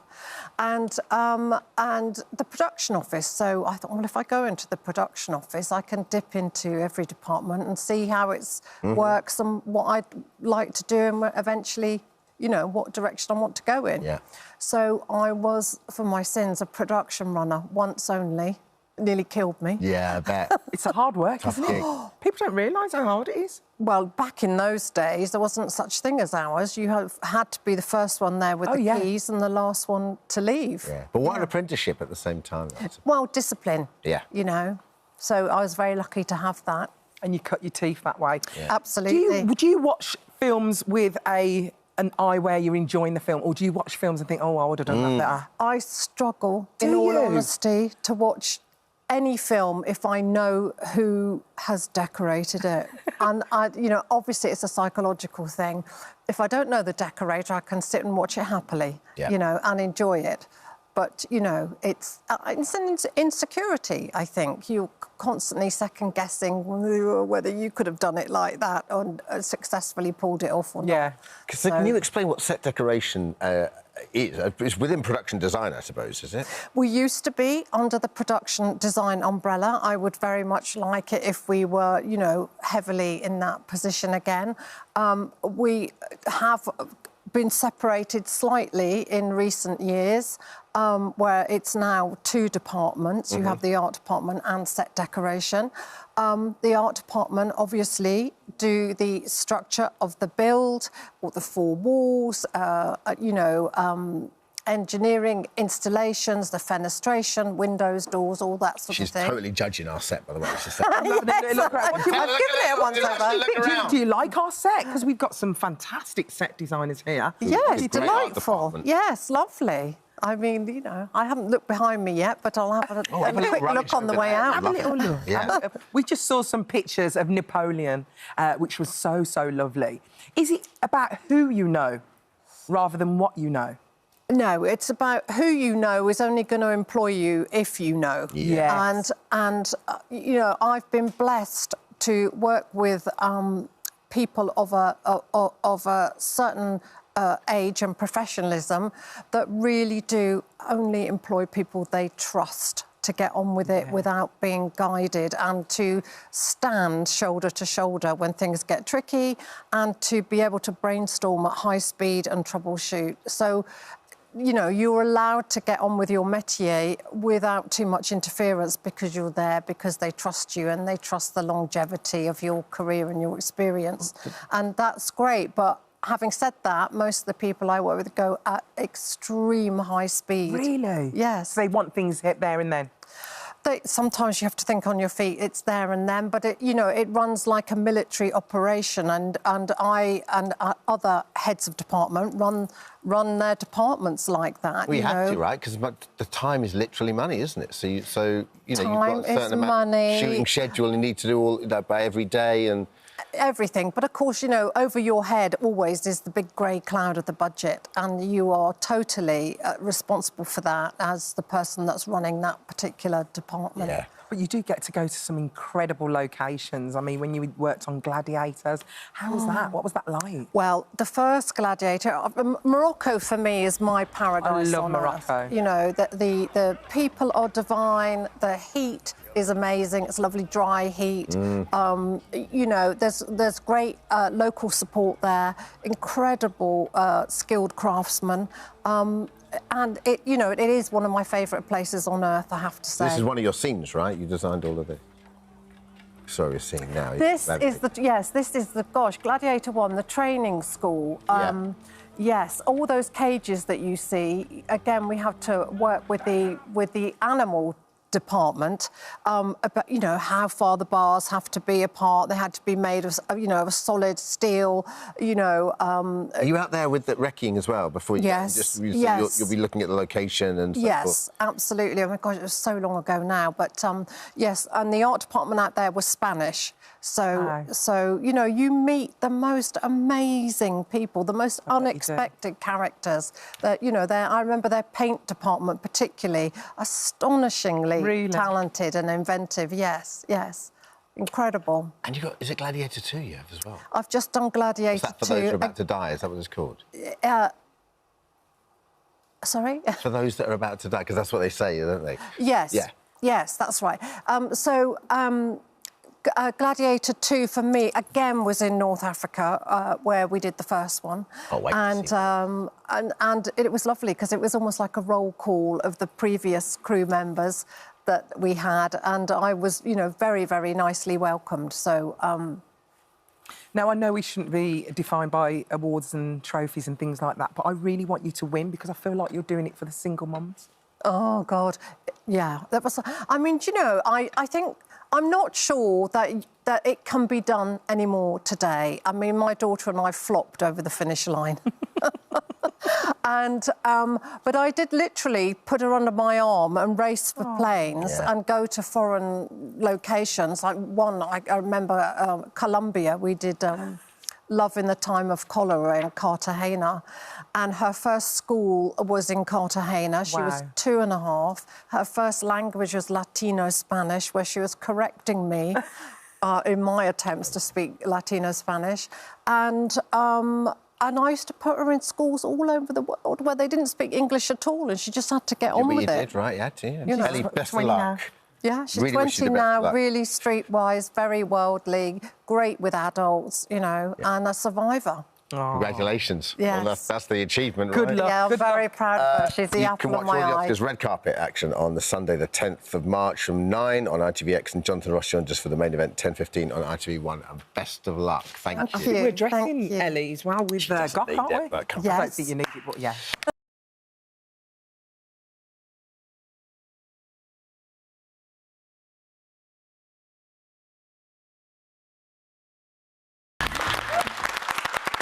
You don't clap yourself. I know, I was like, why am I clapping? Why am I clapping? And welcome, Oti. Oti, thanks for coming on the sofa. The competition is really heating up now for Dancing on Ice, isn't it? It definitely is. I don't think we've ever had such high standard before because every single one of the celebs are so good. But also they're really working hard and they're all really passionate and you can see it every Sunday night. I mean, they're not all so good, are yes, they? I they mean, are. They are, actually. They are really. But, like, there's got to be someone who's really standing out.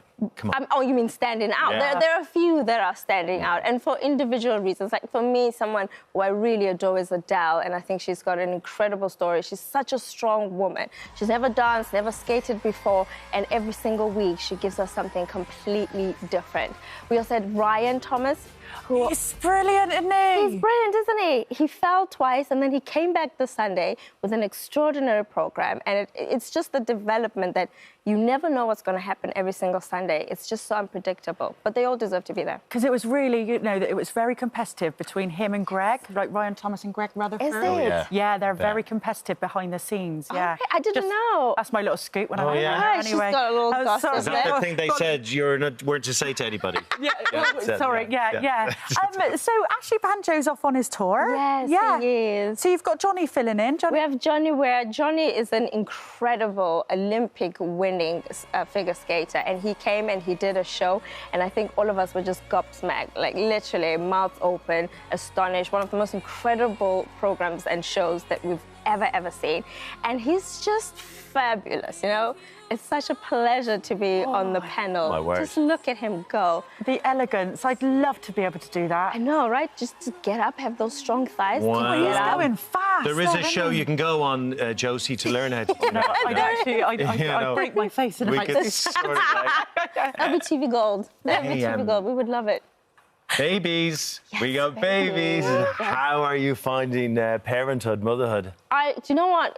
It's kind of this new level of exhaustion that you learn to work with, but it is the most amazing thing ever. When you wake up in the morning and you see the little baby's face, or my little baby's face, her, and you're just like, wow, I absolutely love you. I love motherhood. I love how it feels. I love just that new feeling of this is who I need to become to be strong for you.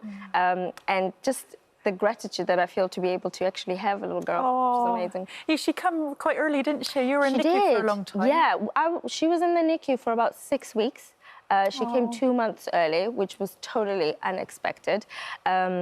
We didn't know, and actually I gave birth at the UCLH, and they were so amazing, the NHS, and I've said this so many times, I don't usually get sick, so I never really am in hospital, so I never really have to use the NHS that much, but then I really needed them, and they were incredible. Like, we were taken care of so much, and not just me, but all the mothers there. I have a few NICU mom friends now, and we keep in touch, and we talk about each other's children, but I think the whole process to go through it was something really traumatizing.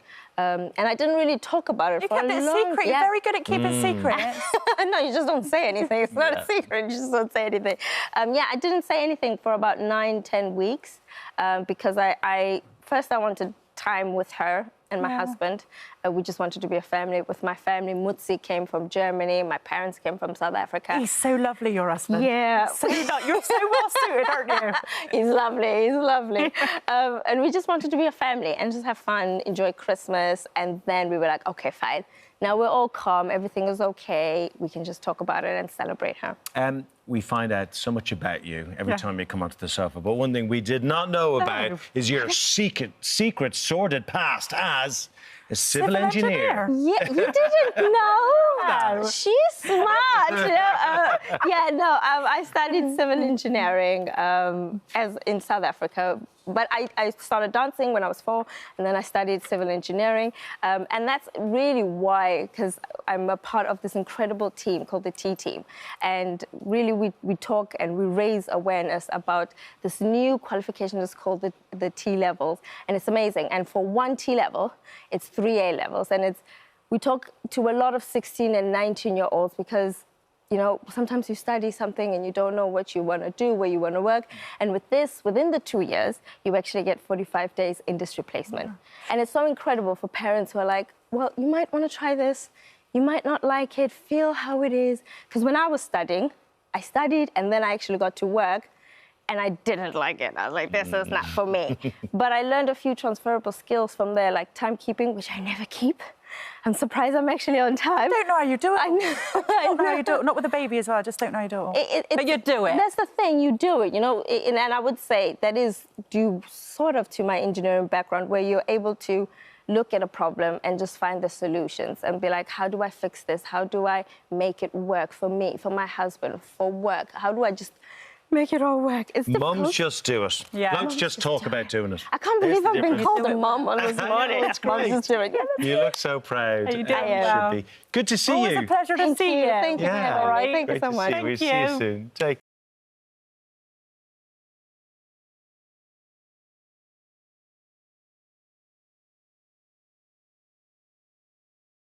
Christmas joins us now. I'm going to take responsibility for that one, mate, because I pulled you up on it, didn't I, just before we came on, and I put it back in your head. Yeah, you're playing Jedi mind games with me. I know what you're doing. I know what you're doing. Oh, Chris, thanks for joining us. That was from your last tour, Peaky Blinders, and you've got a brand new tour, Yonks. It is, yeah. Can you tell us about that? So Yonks is, you know what, I've gone old school, you know. In the 90s, I was a massive stand-up fan, and you know, I think the Edinburgh Festival these days plays a lot into developing people's tours, and because you need to stand out at the Edinburgh Festival, a lot of shows end up being quite thematic or about a subject, you know, and I think my last tour was a little bit like that as well. There was a lot of personal, family-like stuff and about kind of being a dad and doing all of that in the dark, you know. And brilliant. Yeah, whereas so funny. This one, I've kind of gone old school and done one of those stand-up shows that's about absolutely nothing at all. So it's about loads of things, but there's no theme. It's about everything from Arnold Schwarzenegger to William Shakespeare and me love for one and me hate for the other. and you know, AI and turnips and loads of stuff in between. So no one's learning anything. That's what I'm saying. No one wants to learn anything. No one wants to. Yeah, laugh, right? There you Is that go. because you got into trouble for telling too many stories about your family? Is that what happened? Do you know what? I've given my daughter this tour off really. She's yeah, she's my daughter's 10 now, and she's you know, she used to. I think she's getting to that age where, you know, the kids become a little bit more aware of it, don't they? But I remember once I was going to do a telly show, and she goes, she said, "Now don't be talking about me on the TV tonight." And then she thought about it. She went, "Actually, talk about me on the TV." Can we talk about her one more time, because you tell this amazing story about bath time with her? Yeah, so this story was on my very first live at the Apollo, and it was about my daughter when she was about 2 years old, and she did a poo in the bath. And she handed it to me, and she asked me what it was, and I had to smell it to see what it was. And then I kind of played the story out about what was going on in her head, whether she really didn't know what it was, or whether she was like, "Hang on a minute, I can get this fella." Well, she thought it was an ice cream, didn't she? Yeah, listen. Easily, Danny. Yeah. Oh, she said to me, "What's this, Daddy? Is it ice cream?" But the thing is, that's the only, for years, that was the only bit of my stand-up that she'd ever seen, right? Because my wife showed it to her. And so for years, she thought that's what I did. She thought I just went out to work, I told everybody she did a poo in the bath. and it got to the stage where she kind of knew that's how I earned money. And she must have been there going, "Oh, do you know what? Thank God I did that poo in the bath, or we'd have nothing. We'd be..." Yeah, we wouldn't be able to eat. So good. So good. Oh, wow. And also, one day when she gets married, you know, it's going to be in the speech as well, isn't it? You know what I mean? She won't like it as much then. Absolutely, yeah. But the thing is, as well, she said to me as well, this is the innocence of children, right? She goes, "Can I come to your show?" And I said, "No, you're not old enough." She said, "When can I come?" She said, "When I'm 18. And she goes, "And you can tell the story about me doing the poo in the bath, and then I can come out the end and go, 'Hey, everybody, it's me.'" I said, "You're really not going to want to do that, sweetheart. That's..." That's so good. Sorry. There's a lovely, staying with your daughter on a kind of different non-pooey note. Technology is really helping you out here a little bit, get closer to her, because obviously, you know, your vision is hugely impaired. Well, hugely, nothing, mate, nothing. What can you see, actually? Could you have nothing, or do you see light? Blurry light. Yeah, okay. just different levels of blurriness. And I was watching in the dressing room, by the way, the little girl that was on before Maya. Oh, yeah. Oh, what a sweetheart, wasn't she? So positive as well. I mean, just amazing. Great. But no, I'm sure with Maya, it's kind of just nothing if she's never seen, whereas mine deteriorated, so it's just blurry light, really. OK, but AI is helping you out quite a bit here, isn't it? It gets a bad press, doesn't it, AI? Yeah. I mean, it will kill us all one day, but you've got to take the rough with the smooth, haven't you? But at the minute, and I use it every day, and I can use the AI. I'll take a photograph of something, and it will describe what is in the photo to me in a way that no human has ever got the patience to talk to me. And it means that I can take photographs of my daughter. I can, even if she does a drawing, I'll take a photograph of the drawing, and the AI will literally explain it's a drawing of a park setting with a pond, and there are stick figures and stick dogs. And it even said the sun has been drawn with a stitched effect to make it look like it's stitched. If I ask my wife that or anyone else, they just go, "It's a park." I wish I'd had it like 8 years ago. I could have taken a photo with when it's a poo, don't go near it. Oh, Chris, I'll tell you what, you've got funny bones. Like, you only got to open your mouth and I laugh my head off. You're so funny. I just think you're brilliant, absolutely brilliant. You bring joy, that's why I call you Christmas. Oh, thank you very much, mate. Good backtracking. Good back. Absolutely brilliant. So you're on tour now, and with Yonks. Yeah. Where are you tonight? So I'm in Maidstone tonight, tomorrow. I was in Bury St Edmunds last night and got home at 1 o'clock in the morning. So this is me after 3 cups of coffee. Oh, you're doing well. Powering through. Maidstone tonight and tomorrow, and then we carry on basically we carry on until people stop buying tickets. I'll keep on going until I'm in a room on my own. Yeah. That's never going to happen. But tickets are on my website at chrismccausland.com, really, for everywhere. I'll be going everywhere. No, a nice little plug there, Chris. Sorry, I just lost it then. He's too funny. Brilliant. Yeah. Chris, thanks so much. Thank you. Now, after the break, Alice there.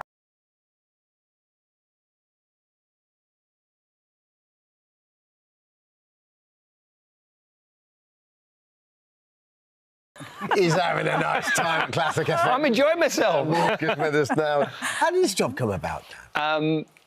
It was a strange old situation, Dermot, because you get offered various things at various points. And, you know, I'm busy. I've got stuff I'm doing at Channel 5 at the moment. Whole Channel 5 team are watching this, by the way. Hello to the Channel 5 team as well.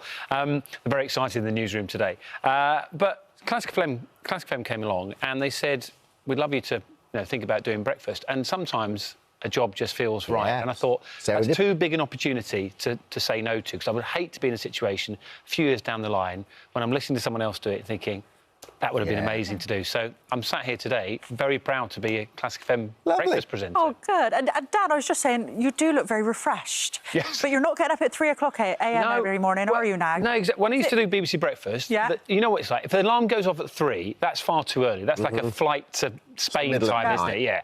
But I get up now about sort of 5:30, 5:45, which is, morning. Essentially a light. Early morning, but morning. Yeah, and I feel great, I feel refreshed, and I really enjoy. I think if you enjoy the job that you do, we're all privileged to do something that we love doing. I love talking to people, I love being on the radio and getting those messages back from people who are, whatever they're doing in the day, they're enjoying listening to that, or, they're enjoying watching this show now, and you are a bit of a part of what they're doing. Oh, Dan, when you were getting up at 3 o'clock in the morning, did you constantly feel like you had jet lag? By Wednesday, I was like full zombie mode. And also, you get really emotional, don't you? So by Wednesday, I was like, end of the show, you're like in the toilet just crying about, just anything sends you off. Yeah, someone says something nice about your trousers, you're like, oh, so kind of you. You had a little cry in the toilets? Well, not every day, but I think you just get... don't build it up too much, Joe. Sorry. No, I think when you are sleep deprived, you get a little bit emotional. But I'm really enjoying it. And I know people, whenever you do a job that involves being up in the morning, people are obsessed by what time you get up. But I fly out of bed in the morning because I love what I'm doing. There's something very special about a breakfast audience, whether it's on telly or, especially in radio, I think. Yeah, and I think I work in telly and in radio, but I love telly. But there is something, and you'll know this, there's something really intimate about a radio audience, and particularly at that time of day as well, because without beating around the bush, people are. Sometimes they're in their pants, they're in bed. They are the first person that you might hear in the morning. Yeah. They're getting their kids ready for school. And there's something quite special about that relationship because you are sort of introducing the day to them and they are spending those first few minutes, those moments of the day, getting ready for whatever is to come. They're spending that with you, and that's a really special relationship. Yeah. Is the show quite interactive then? Yeah, you heard about Dan Walker's dog walker there, which when I first heard that idea, I thought, really? But what I love about that idea is such a back of a fag packet idea. I know. It's actually really good because you're like, what? Actually, no, it works pretty well. It does. So every day we get, so many people sending pictures of their dog, because lots of people walk their dog first thing in the morning.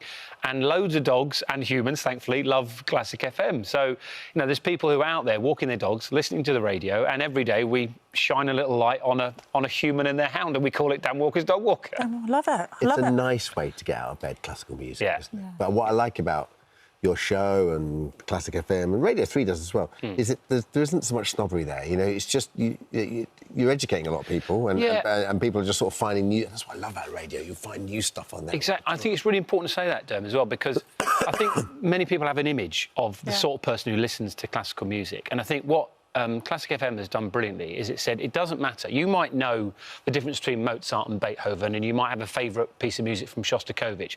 That's fine, but we're also trying to appeal to that person who would say, oh, I heard that on The Simpsons, or I've seen that film, I've seen that advert. And I think it's for all of us. And people say, I don't know anything about Shakespeare, but we use Shakespearean phrases every single day. And it's the same with classical music. It's in our DNA. What gets you pumped? A bit of Vaughan Williams? Yeah, exactly. I love a bit of Vaughan Williams. Elgar, you sort of... working out. What are you doing there? I don't know. We don't know. I'll tell you what else was in your DNA. Yeah. We saw the snake hips on Strictly dancing. Do you still see Nadia? I do, yeah. Well, obviously, she taught me to dance, and one of the things I promised Nadia was that at some stage in her life, because she's always wanted to play golf, I'd say, I love golf, and that's how I relax. I'll get you into golf. So she's learning to play golf. Annoyingly, she's really good at golf. Yes, exactly. She'll probably be better than me in about a week. But yeah, still see her, still good friends with loads of the people on the cast yesterday, cast and crew. Yeah. Tell us what is this ritual between songs, the press ups? Well, What, you want to 5,000 or something? No, I can't. I don't really know how to explain this, Dermot. But when I started, I thought, you know, when you start a new job sometimes, you think, let's have a little challenge to go along with it. And I'm not really a Jimmy person. I'm not into I'm not into massive muscles or anything. But I thought, I tell you what, I've always wanted to do a press-up challenge. Every single day since I started on Classic FM, I'll try and do 100 press-ups. Now, there we go. Oh, look. Now, can you get them in? Can you do 100 in a I row? can do 60 is my record Very in good. a row. But I'm smiling there, but there's a lot of pain going on.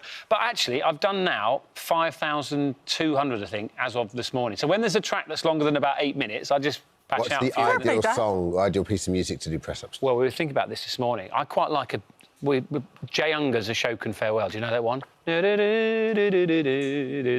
Slow. It's not really sort of, you know, let's pump those muscles music, but I like that.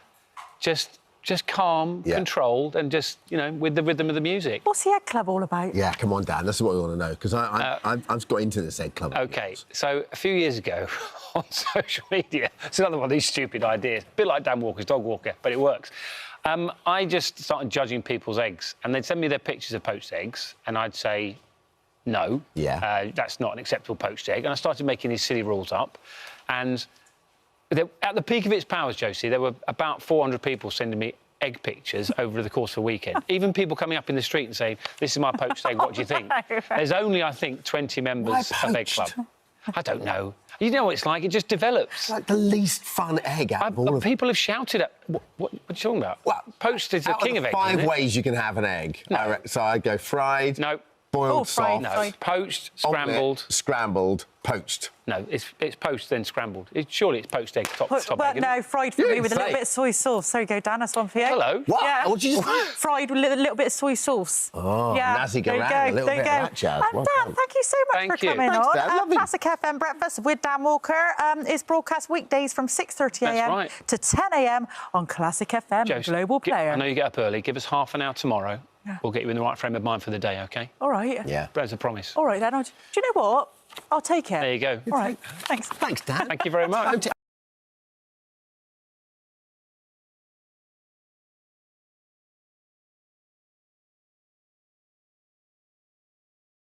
Trailer looks epic. You did highlight I've been doing this for 24 years now. It was actually nearly 25 years ago I was on that island for a year. But honestly, that whole journey across the Congo was magical. It was kind of everything you could ever want from a journey. And I've done quite a lot, but it really affected me. Oh. But, I mean, your last trip into the jungle, was it 2008, Ben? Was it the one before this? It was a bit of a harrowing trip for you, wasn't it? Well, I did a series years ago called Extreme Dreams, and I contracted a disease called leishmaniasis. It's one of the world's neglected diseases, affects lots of people die from it. And the treatment is pretty archaic. It hasn't advanced because not enough wealthy Westerners get it for pharmaceutical companies to want to come up with a vaccine. So it's still a chemotherapy to treat it. And I was off work for a long time and had some pretty extreme courses of treatment. So I did, it was a struggle to go back into the rainforest where I was very vulnerable. I was living with the Benjele. I was sleeping, you know, in the same sort of structures that they slept in. So I was quite vulnerable to everything they're vulnerable Even to. though the first time we got it, you were in Peru and this is in the Congo. Well, it's yeah, still the same. so the disease, leishmaniasis, actually wasn't prevalent in the Congo, but there are plenty of other... How do you get the disease and what does it do to you then? The one that I got years ago was from the bite of a sandfly. Right. But, you know, the reality... That's simple. And it could be cured very simply. Like I say, it's one of the neglected diseases, and I've been working with charities to try and encourage pharmaceutical companies to come up with a vaccine or a better treatment, but that we're still waiting. Wow. Right, OK. So with this show, did you have a good idea as to what you wanted to do? Because the Congo's so vast. Did you have a good idea what you wanted to do when you were there, or was it a voyage of discovery, like when you were there every day? Like how much are you told? How much do you plan yourself? I wanted a proper adventure. I remember reading Tintin's Into the Congo, and I know, you know, that's not the oracle of what the Congo is, but I think it's always been in my head that the Congo, what would it be like there? So I kind of wanted to scratch beneath the surface and find the real Congo. So the Bengele is ancient Congo. This is people who have lived as they live for thousands of years unchanged. One of the most beautiful, profound experiences of my life. But right through to modern day Congo, which includes this extraordinary group of people called the Sapeurs. The Sapeurs are sort of Congolese dandies, and it comes from when the French had it as a colony, which was not a great period, obviously. But many of the Congolese fell for French fashion, and they still parade up and down in three-piece tweed suits and bowler hats with pipes, through to voodoo wrestling, one of the craziest, most bizarre, scariest, most eccentric thing I've ever seen. I can't wait for people to see it. It's wrestling, as we know it, but wrestling where they don't actually make contact with each other. All of the magic of the wrestling is in voodoo, so they use their hands to freeze people. Wait till you see it. And they dress in hot pants and miniskirts. So the tribesmen are still practicing all their ancient traditions still? The Bengele that I lived with was just amazing, I have to say. In my search as a kind of journeyman, a storyteller, it was everything that I want in my life. They live a simple, happy, humble, caring, thoughtful community life. They look out for one another. And I think I've been searching for something over the last 25 years. I think I turned 50 last year, and I think when you reach that milestone, you start looking for meaning in life. I don't want to get too profound for you, but for me, I am searching for the perfect way of life. And I think a lot of society, including myself, have lost their way. Yeah. We're constantly striving for more. We want more of everything. We're never complacent with what we have. And I say that with a great respect, because I know a lot of people are genuinely struggling when it comes to lots of finances, mental health. But for me, the Bengele live such a beautiful, happy life, and I was really moved by it. It's very intense. You know, you're always, someone's holding your hand, someone has their hand on you. They're in your face the whole time, but there's something really beautiful about that. Presumably as well, the mix of cultures in such a vast area. Like in a month, you could have done 6 months there, I guess. Oh, I mean, I could have spent so much time. I went to see Western lowland gorillas, which I've been filming for years on Animal Park on the BBC, and I've seen them in captivity. I've never seen them in the wild, and that was a really magical experience. We're wearing masks there to prevent us from infecting the gorillas. We were obviously very sensitive on this whole journey. When I say we, myself and the crew, we were very sensitive to the Bengele. We had an anthropologist with us the whole time and a translator, because, you know, there is lots of cultural sensitivity when it comes to the people, but also the wildlife. Sure. So you're out there, you're spending time with the most remote tribes in the world, and you're seeing all their practices of ancient traditions, and you come back and you say that we've severed our connection. We've severed our connection with spirit, or severed our connection with nature. Is it really hard to come back and adjust to our world now after you've been out there and experienced what you have? I find it increasingly hard to go from this extraordinary, really intense experience like I had with the Bengele, suddenly back to being a dad, children, modern life, like we all do. And I kind of thrive on those two very different worlds, but I find it increasingly hard. The inequalities I find harder and harder. I'm so aware of how lucky and privileged I am in this country, let alone in the grand scheme of the world. And I do find it harder and harder, and it puts more and more confusion into my already slightly confused brain. But I think I really like the fact that I'm able to actually make films that hopefully will make people think. You know, we were chatting about bushmeat, for example, Dermot, just before this. You know, I'm a conservationist and environmentalist. I've passionately campaigned against things that I feel are wrong. But when I visited a bushmeat market and they got really cross that we were there, understandably, you kind of understand. They don't have supermarkets brimming to the top shelf full of food. So they are forced to consume what lives in the forest. But they do it, not everyone, but a lot of them do it with fairness. They protect and are careful about their consumption. Well, we cannot wait to watch this. Thank you, Ben. Thank you for another brilliant series. Into the Congo with Ben Fogle continues Sunday at 9 p.m. on Channel 5. Thanks, yeah, well done, you. Thank you.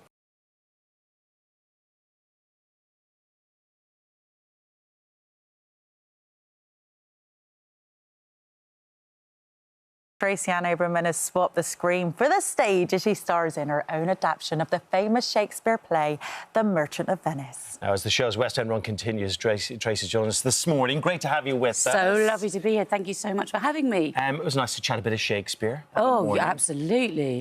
A writer ahead of his time, ahead of the curve. He really was, wasn't he? So people are intimidated by Shakespeare, and actually they shouldn't be because, well, I even get really intimidated by Shakespeare, and I wouldn't race to the theatre unless it was one that I could really get into. And the great thing about the adaptation that we've done, Merchant of Venice 1936, is it's 1.5 hours long. It's really sexy, it's really punchy, it's really political, and it's very easy to understand. So people who, we took it all over the country, people who've never seen a Shakespeare before have been coming back 3 or 4 times because it really spoke to them. Merchant of Venice is a brilliant Shakespeare play. So just give us a kind of an overview. Yeah. So it's a difficult play. I've always hated it myself. I really have. I think it's a really difficult play. It's a Jewish moneylender who makes a contract with a Venetian aristocrat for 3,000 ducats and makes a jokey contract to say that if the aristocrat, who's deeply anti-Semitic and has spat at her and treated her like a dog for many years, the joke is if he can't pay back his money, she wants a pound of his flesh. And for various reasons, he can't pay back the money. He destroys her life and she takes him to court for that pound of flesh. And at the end of the play, spoiler alert, her life is slightly destroyed. But so I've taken it, along with Bridget Larmore, and we've adapted it. We've cut all the fat off it. But we've set it in 1936 against a backdrop of Oswald Mosley and the British Union of Fascists and the Battle of Cable Street that my great-grandmother, I based my Shylock on my great-grandmother, who came over as an immigrant and stood face to face with all her neighbours at the Battle of Cable Street to say to the fascists, "You shall not pass." And so the play has got a very interactive ending, and it's got a feel-good message at this minute in time, which is people are trying to divide us. We're better together, we're stronger together, and we're prouder together. Very, very important message right now. It really, really is. It really, really is. And how did the adaptation come around then? Who did you sit down? Because you said you hated the play. I really don't like the play. I think it's adapt it? Well, it's true. I've always looked at it, and I think maybe being the only Jewish girl in the class, and I was forced to read Shakespeare, and then I always say interval, but it was break time. In the break time, all the kids were running around, sort of rubbing their hands together, saying, "My ducat's my daughter." It's a deeply anti-Jewish and racist play.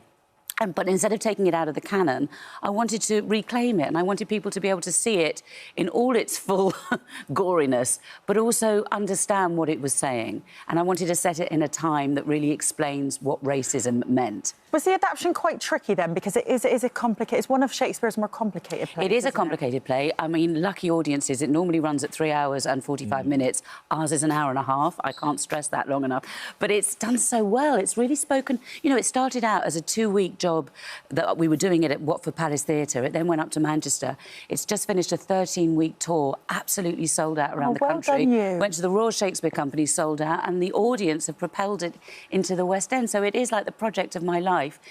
I wanted it... I saw a production of the all-female Julius Caesar at the Donmar, and for many years I'd been thinking, what happens if you take Shylock and you turn it into a woman? What would happen? And when I saw this all-female Julius Caesar that worked so well, and I really understood it, I started to work on this idea of this very strong matriarch. I had these strong, tough matriarch great-grandmas and great-auntie Machine Gun Molly, Sarah Portugal, who wore a slash... Machine Gun Molly was your auntie's tough. Nickname. That was her great-auntie's nickname. These were tough, strong matriarchs in the East End who knew how to cut deals and make bargains, and I wanted my Shylock to be based on them. You're the first female to play. I think in a major production, yes. It's a real groundbreaking...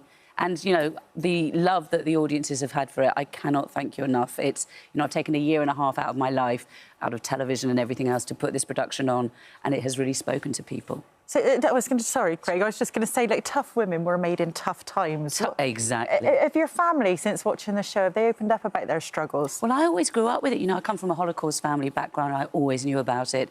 My great-grandmother, Annie, who I very much based this character on, she escaped. If you've seen Fiddler on the Roof, she used to watch that at Christmas and go, documentary, because she grew up with all the pogroms, and she saw her dad nearly being beheaded, and she was sent over at 13 on the boats to escape from those pogroms and landed in the East End of London, lived on a factory floor, and she loved England. She called it the Golden Medina. But these women were tough. I think, like all immigrant women, to leave your home and to come over and to build a family in a foreign country where you don't really speak the language, you're tough. And particularly from 1900s onwards, you know, the English like their women to be very decorative and quiet and not very political. But these immigrant women were strong and tough, and they knew how to cut a deal, and they were often widowed. So that's who I wanted my Shylock to represent. And as you said, in the Battle of Cable Street itself, it was the whole community that came together. It wasn't just the Jewish community in the fight against fascism, which is the message we want to propel today, right? Look, we're living in such febrile, difficult times. You know, I myself have got 24-hour security. There's so much Jew hatred and also just hatred in general. Because of the play? Because of, for many reasons, unfortunately, since the horrific attack by Hamas in Israel and the ongoing war, actually, even before Israel had put a foot inside Gaza, there was already, within the first 24 hours, over 300% rise in anti-Jewish hatred. And I just think if you're Jewish at all at the moment, or even, you know, any minority, there's just a lot of hate around. So the lesson of the Battle of Cable Street that I was always taught is that Oswald Mosley was great friends with Hitler. He got married to Diana Mitford at Goebbels' house. Hitler was his friend. He taught him all about whipping up Jew hatred amongst other working-class communities to get a power base. So he had his private army of the British Union of Fascists, and they marched on Cable Street to show the Jewish entity they weren't welcome. And the Irish working-class neighbours, the English working class, the Afro-Caribbean community, Somalian sailors, trade unionists, dockers, they all stood together and said, if you come for the Jews, you come for us all. And they linked arms and they overturned milk floats. And they pushed they did not pass. They pushed those back. The power of unity. We're stronger together, better together and prouder together. Good message. Thank you for coming on. Thank you for having me. And good luck with the rest of it. Yeah, The Merchant of Venice, 1936, showing at the Criterion Theatre until the 23rd of March. Yeah, at Piccadilly, Criterion Theatre till the 23rd. Do come. Tickets are still available. Lovely. Thank you so much. Good luck with the rest of the month. Thank you so much. Right.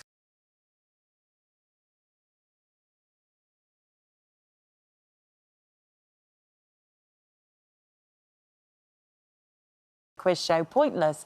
He's become a global best-selling author, selling millions of copies of his hit series, The Thursday Murder Club. It is, of course, the brilliant Richard Osman. Welcome, Richard. Welcome. Welcome. Thank you. Lovely to see you both. What a great show so far. Oh, thank you very much. Thank you. Yeah, let's see if we can continue it. Richard was saying he was sitting over there wanting to get involved all the time. Yeah. Exactly. Yeah, everyone who comes on. Martin Lewis. Martin, I've got a question for you. The doctors who were so brilliant. Yeah. Weren't they? I just wanted to sit and say thank you. But yeah, anyway, listen, carry on. You're doing a great job. Thanks very much. Thank you very much. Anyway, that's all we've got time for. You can leave now. You can leave now. I just cannot. Well, I can. The success you've had. I mean, you've sold over 10 million books worldwide now. They're saying it's the next Harry Potter. Yeah. It's kind of annoying, isn't it? Is that what you're doing? It's kind of annoying his success, his prolific success. And I felt like I never had to really read the brief because Craig has been talking about you all evening last night, weren't you? Well, he's like your #1 biggest fan. The Thursday Murder Club is just a fantastic series, and the characters are brilliant, and you become so invested in them, and the way they live and the way they strive to have their best lives, even in this nursing home. They're brilliant, aspirational characters. Well, it's a joy. You know, I've always written, and about 5 years ago, I thought I've got to write a novel. And again, my mum lives in a retirement home, and I just met some of these people. I thought, that's the thing I have to write about. I have to write about this generation, the extraordinary things they've done, and the life that's still in them, and the adventures they have, and the counter side of that, you know, grief you're talking about later. So I thought that's what I want to write about. And yeah, people have really, really taken it to their hearts, and around the world as well, which is so lovely, because I love writing them. I love the characters, and to share them with people is it's just a dream.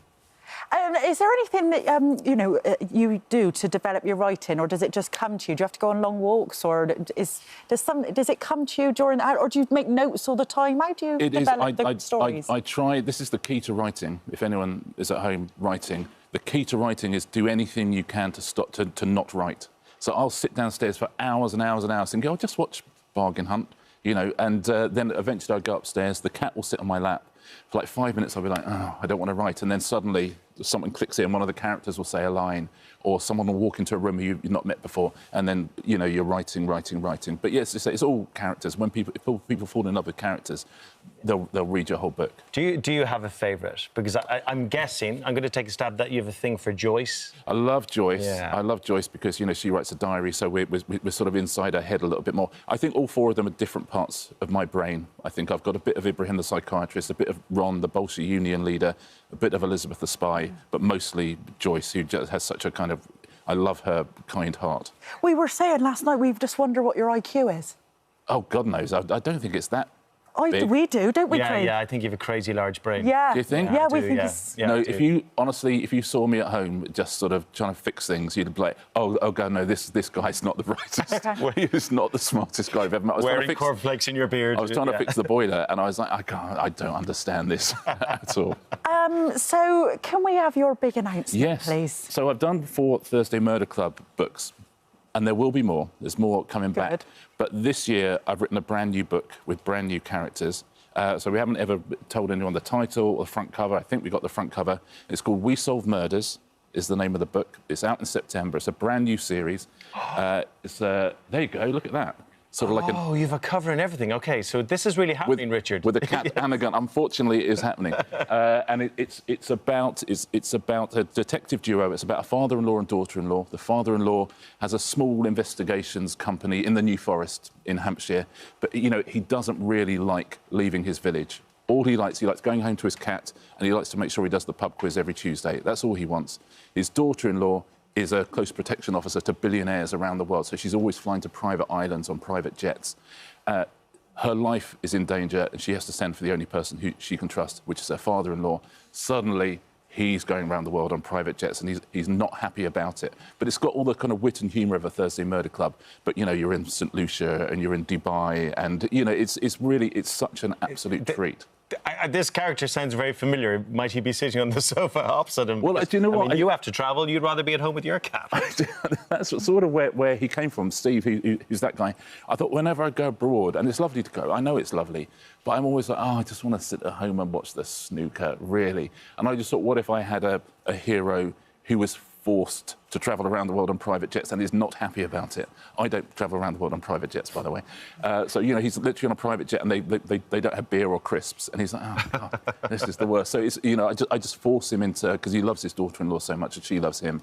I force them into this kind of... this unit that has to solve murders. Are you nervous? Because the Thursday Murder Club, they're so familiar and the characters are so charming and lovable. It's a safe place to write from, I would imagine, because you know them so well. Going into new territories, does it feel like that kind of difficult second album kind of situation? You know what? I was nervous at first. It's like going to a new school. And I thought, you know, can I do this? And for the first 3 chapters, I was like, you're not Joyce. You're not Ron. And actually, 3 chapters in, I went, oh, my God, I love you. And that's the moment when, as a writer, you think, OK, I think this has got legs, because if I like the characters and if they're surprising me, I think, oh, good, I think people at home will like them as well. And, you know, there's 3 main characters, the father-in-law, daughter-in-law, and a woman who's the world's best-selling crime novelist. She's like Jackie Collins, and she's kind of the third wheel. And the 3 of them, when I put them together and they start talking to each other, I'm like, it runs away. And so I think I love it. I mean, who knows? But I love it. And Steven Spielberg is also a big fan of your work. He's been in touch. Talk about got legs. I mean, Thursday Murder Club is going to be made into a film. It's going to be made into a film, hopefully filming this August. Amazing casting news, which I'm not allowed to say because it's... but certainly one of the cast is someone who people always say to me, is so-and-so going to be in this film? One of the cast members... Judi Dench. One of the... Craig, you will not get it out of me. This is not a brown trouser interview. She's Elizabeth. I'm just saying she's Elizabeth. You should cast her. But one of the names is someone I never would have thought of in a million years, but is absolutely brilliant. So I'm incredibly excited about it. Wow, so you've got the film and then it's hugely popular. You've got a series on the way as well. You're in talks to do an actual series. Of We Solve Murders, yes. And Netflix have bought the rights to We Solve Murders, which is great. So, yeah, I mean, listen, it could be a busy few years. Unless everyone reads We Solve Murders and says, this is not for us, in which case they'll go quiet. But I think anyone who likes Thursday Murder Club will like it. Listen, a lot of it is the same. It's like British humour, there's a few tears, there's, you know, it's familiar. Lots of murders. There's a moment in the last Thursday Murder Club book, and I don't want to give too much away, but someone passes away, and I sobbed throughout the whole thing in the build-up to his or her death. Yeah. Clever, eh? That's good. When you're writing it, do you get upset? Yes, I really did. Particularly there's a couple of scenes about the character you're talking about. Yeah, if I'm writing it, I'm finishing it and I'm crying, and then when I read it again, I'm crying. So if I read stuff back and I cry and I read stuff back and I laugh, I think, OK, that's the job done. But yeah, because it's about older people, I like to talk about grief, or I feel I have to. I like to talk about, you know, death and all of that. I think you have to do that. You have to be very, very honest about how people's lives are, because then you can have because there are loads of adventures and there are loads of fun and there are loads of new friends, but there's also difficulty. So yeah, it was hard to write, but I'm glad I did, because so many people come and talk to me about it. And so is everybody. I mean, We Solve Murder. It's not even out yet, being turned into a series already. You've got Steven Spielberg on the phone for the Thursday Murder Club. Well, Big Steve, yeah. Well done, you, Richard. Yeah. Most importantly, I need my redemption day on House of Games. On House of Games, I have to, because you were so unlucky, Craig, to get so few points. Like day after day, so unlucky. I'm so unlucky. The questions didn't suit me, Richard. Yeah, I mean, every single one of them didn't suit you. It was like, honestly, I felt for you. Can I give the books back? I bought all of my ones. Well done. Congratulations. To bring some in. He's fantastic. Look, it's great, and I'm just loving your work. Thank you, mate. OK, take care of yourself. Thanks for coming in. Right.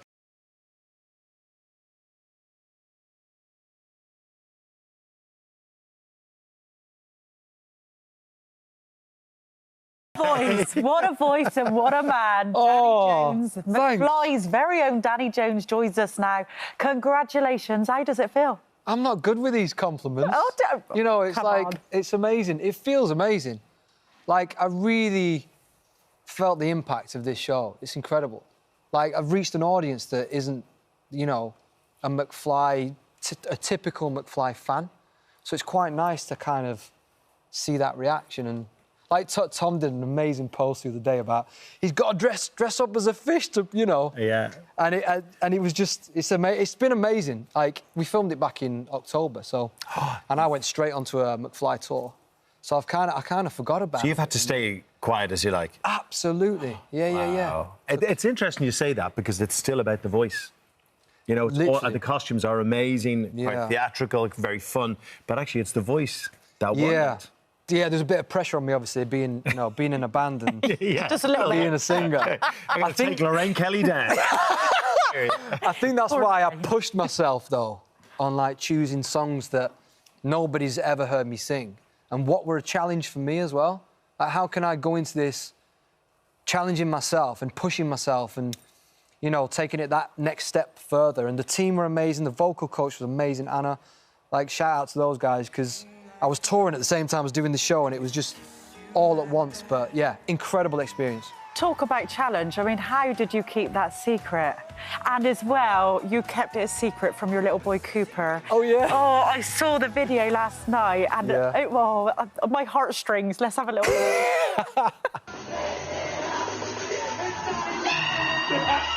What the?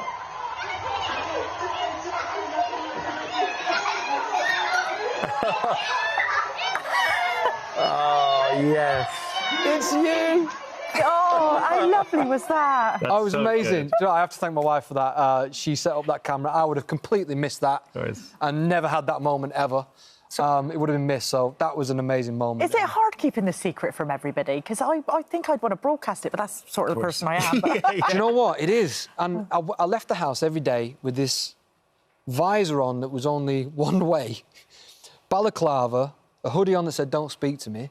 And I was the most vulnerable, leaving my house and getting into my car. I was thinking, if any neighbours see me now, they'll be thinking this is proper dodge. He's in The Masked Singer, look. Yeah, it's proper dodge. So you don't talk, when you get onto set as well, you don't know the other contestants, you don't see each other. How do you work that? Oh, I like playing the game, though. I was like, oh, look. So if someone was walking by in the corridor, I'd stop and I'd wind them all up and go, look, his shoes, look, he looks like he's in his 40s. He looks like in his 40s with those shoes, got to be. Yeah, so you can't... So honestly, everyone's covered all the time? Everyone's covered all the time. You don't speak to anybody. It's proper strict. It's like Squid Game. It's literally like you cannot... It's proper strict. Did you guess any of the other co-stars, you know, when you were behind the scenes? No, I was trying to.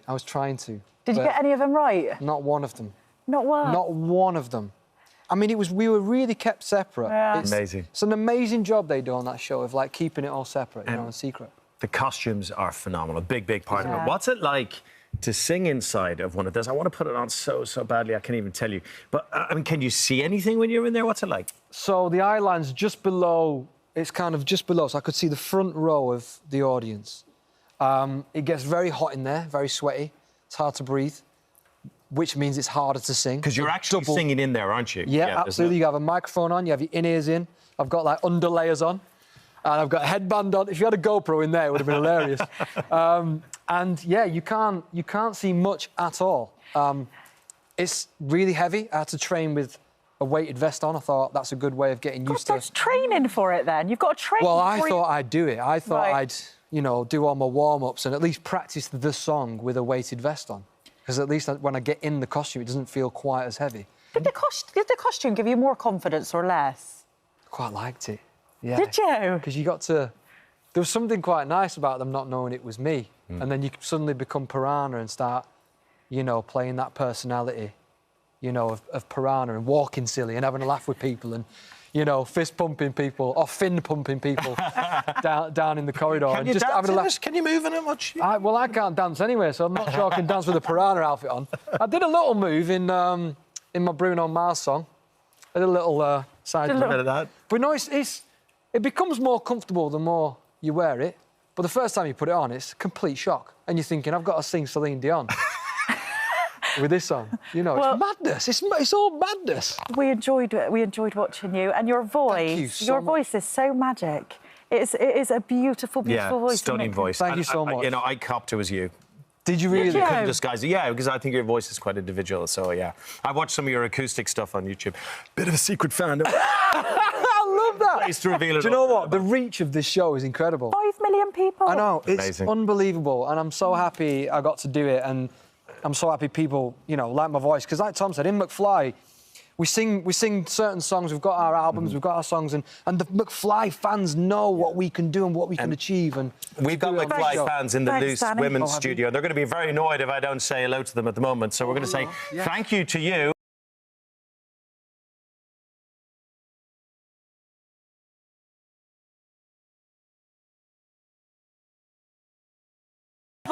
What a voice and what a man. Danny Jones. McFly's very own Danny Jones joins us now.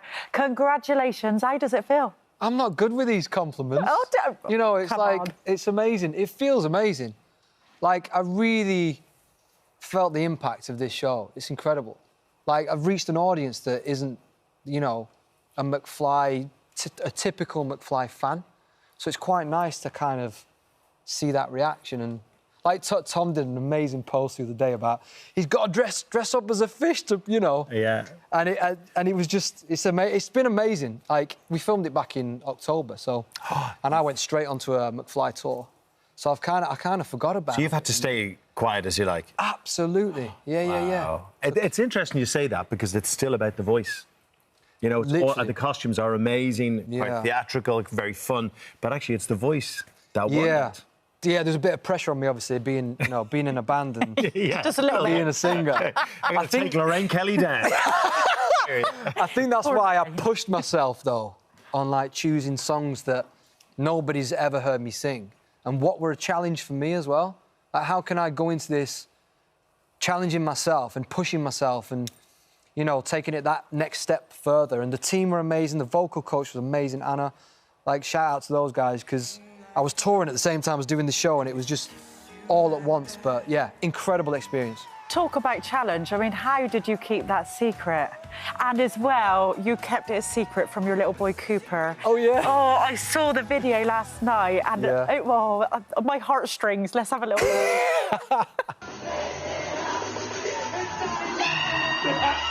What the?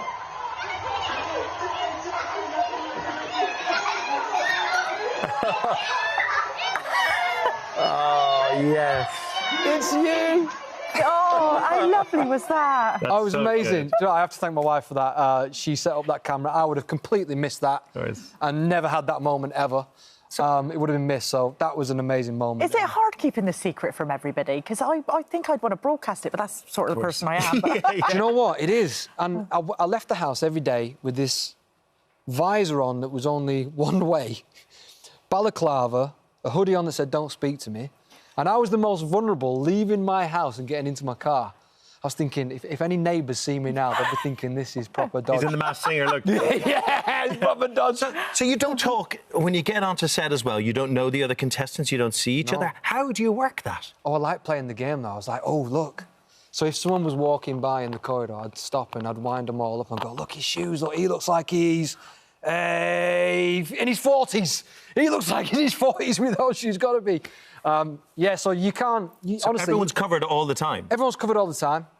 You don't speak to anybody. It's proper strict. It's like Squid Game. It's literally like you cannot... It's proper strict. Did you guess any of the other co-stars, you know, when you were behind the scenes? No, I was trying to. Did you get any of them right? Not one of them. Not one? Not one of them. I mean, we were really kept separate. Yeah. Amazing. It's an amazing job they do on that show of, like, keeping it all separate, you know, and secret. The costumes are phenomenal. Big part of it. What's it like to sing inside of one of those? I want to put it on so badly, I can't even tell you. But, I mean, can you see anything when you're in there? What's it like? So the eye line's just below, it's kind of just below, so I could see the front row of the audience. It gets very hot in there, very sweaty. It's hard to breathe, which means it's harder to sing. Because you're actually singing in there, aren't you? Yeah, absolutely. You have a microphone on, you have your in-ears in. I've got, like, underlayers on, and I've got a headband on. If you had a GoPro in there, it would have been hilarious. And, yeah, you can't see much at all. It's really heavy. I had to train with a weighted vest on. I thought that's a good way of getting used to it. There's training for it, then. You've got to train. Well, I thought I'd do it. I thought I'd, you know, do all my warm-ups and at least practice the song with a weighted vest on. Because at least when I get in the costume, it doesn't feel quite as heavy. Did the costume give you more confidence or less? Quite liked it, yeah. Did you? Because you got to... There was something quite nice about them not knowing it was me. And then you suddenly become Piranha and start, you know, playing that personality, you know, of Piranha and walking silly and having a laugh with people and, you know, fist-pumping people or fin-pumping people down in the corridor. Can and you just dance having a in laugh. this? Can you move in it much? Well, I can't dance anyway, so I'm not sure I can dance with a Piranha outfit on. I did a little move in my Bruno Mars song. I did a little side move. A bit of that. But no, it becomes more comfortable the more you wear it. But the first time you put it on, it's a complete shock. And you're thinking, I've got to sing Celine Dion with this song. You know, it's madness. It's all madness. We enjoyed watching you. And your voice, your voice is so magic. It is a beautiful, beautiful voice. Stunning voice. Thank you so much. You know, I copped it was you. Did you really? You couldn't disguise it. Yeah, because I think your voice is quite individual. So, yeah. I watched some of your acoustic stuff on YouTube. Bit of a secret fan. I love that. Nice to reveal it. Do you know what? The reach of this show is incredible. 5 million people. I know. It's amazing. Unbelievable. And I'm so happy I got to do it. And I'm so happy people, you know, like my voice. Because like Tom said, in McFly, we sing certain songs. We've got our albums, we've got our songs. And the McFly fans know what we can do and what we can achieve. And we've got McFly fans in the Loose Women's Studio. They're going to be very annoyed if I don't say hello to them at the moment. So we're going to say thank you to you.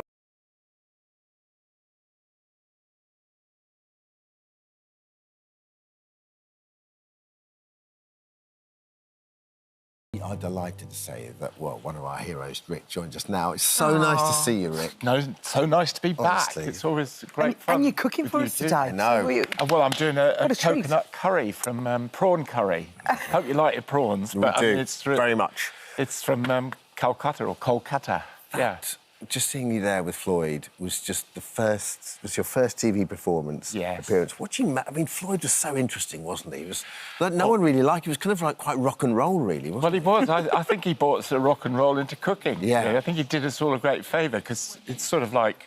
I guess in some ways, sort of being a singer and being in the rock and roll band, it's sort of about bringing pleasure to people, and that's what cooking is. Yeah, absolutely. It's sort of... but it's show business, isn't it? It's show business. People go into your restaurant. It's a tough old scene in kitchens, but there's a bit of rock and roll about it too, you know. It's sort of...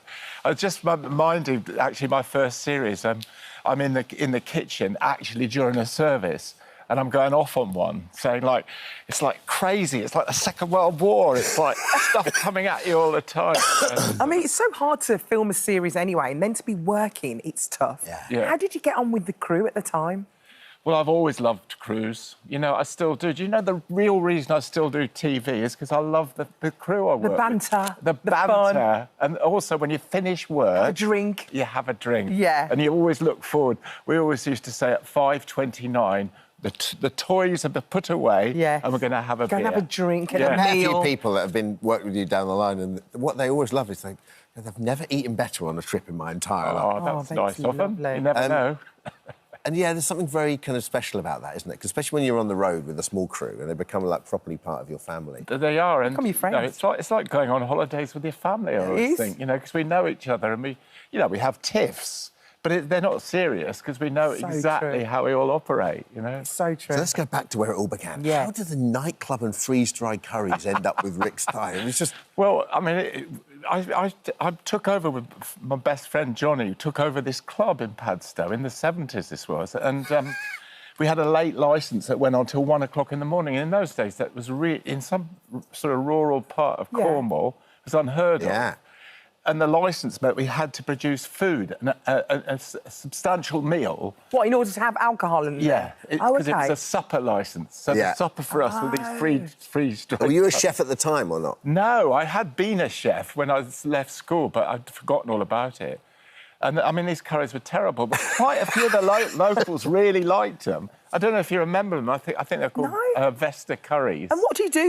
Is it like a powder? Add water, Alison. Add water and boil.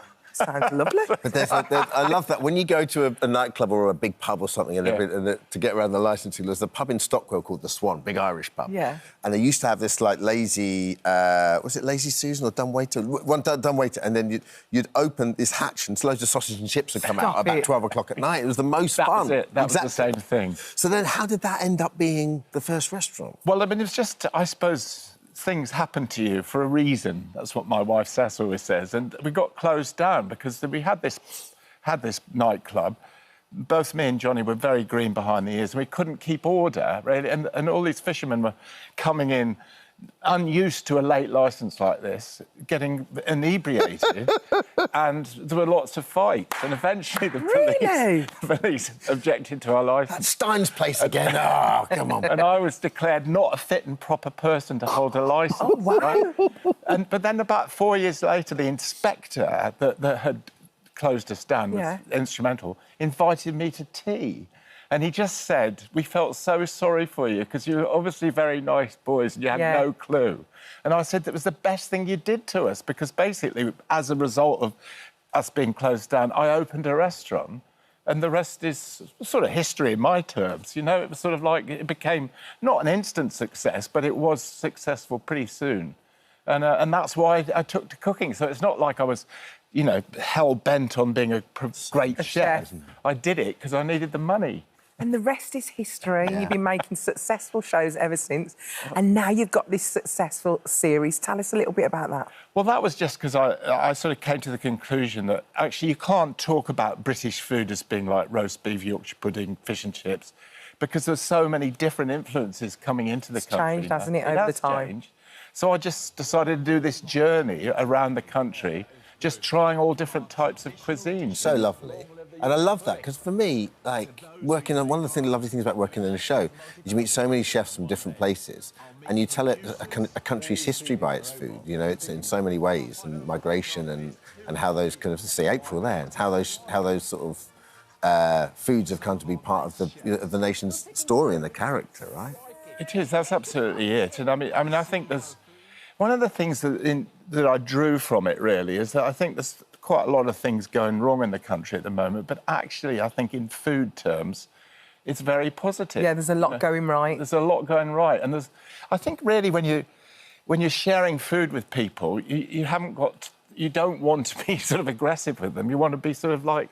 And so you always have good conversations. That's, I think, why my series have worked so well, because wherever I am, people want to talk about their own food. And it's those characters that stick in your mind. Did anyone's really resonate with you on your travels? Well, certainly in this particular series, I just had this wonderful time in Morecambe in Lancashire. There was two people, one who I met 20 years ago doing potted shrimps, but this fantastic guy on a tractor going right out to Morecambe Sands, about 4 or 5 miles. My goodness. The thing about it was his tractor, it was so rusty and old. And I was saying, he was called Ray, and I said, Ray, do you ever sort of worry when you're out there, you will break down? It's, oh, yeah, we do break down occasionally. And I'm thinking, the time... I know. It's unbelievable. And he just fixed it there, isn't it? Yeah, and it's just... He just really touched my heart because he's such a sort of British character. And just very briefly, you've got the tour as well. Tell us Yeah, well, I'm just doing a stage tour, actually, because I'm sort of quite... I just like an audience. It's funny, you know, because I'm a chef. You're good Why with would people, I like though. an audience? You are good with people. But I just, you know, I'm sure you've felt it, that when you get a great reaction from people in an audience, it just spurs you on to do sort of good things. And I'm so looking forward. Oh, an evening with you would be great. So listen, Rick Stein's Food Stories continues Monday to Friday on BBC Two at 6:30. Catch up available on BBC iPlayer. Tickets all on sale now for an evening with Rick Stein on the UK tour, and Rick is hanging around with us. Yeah.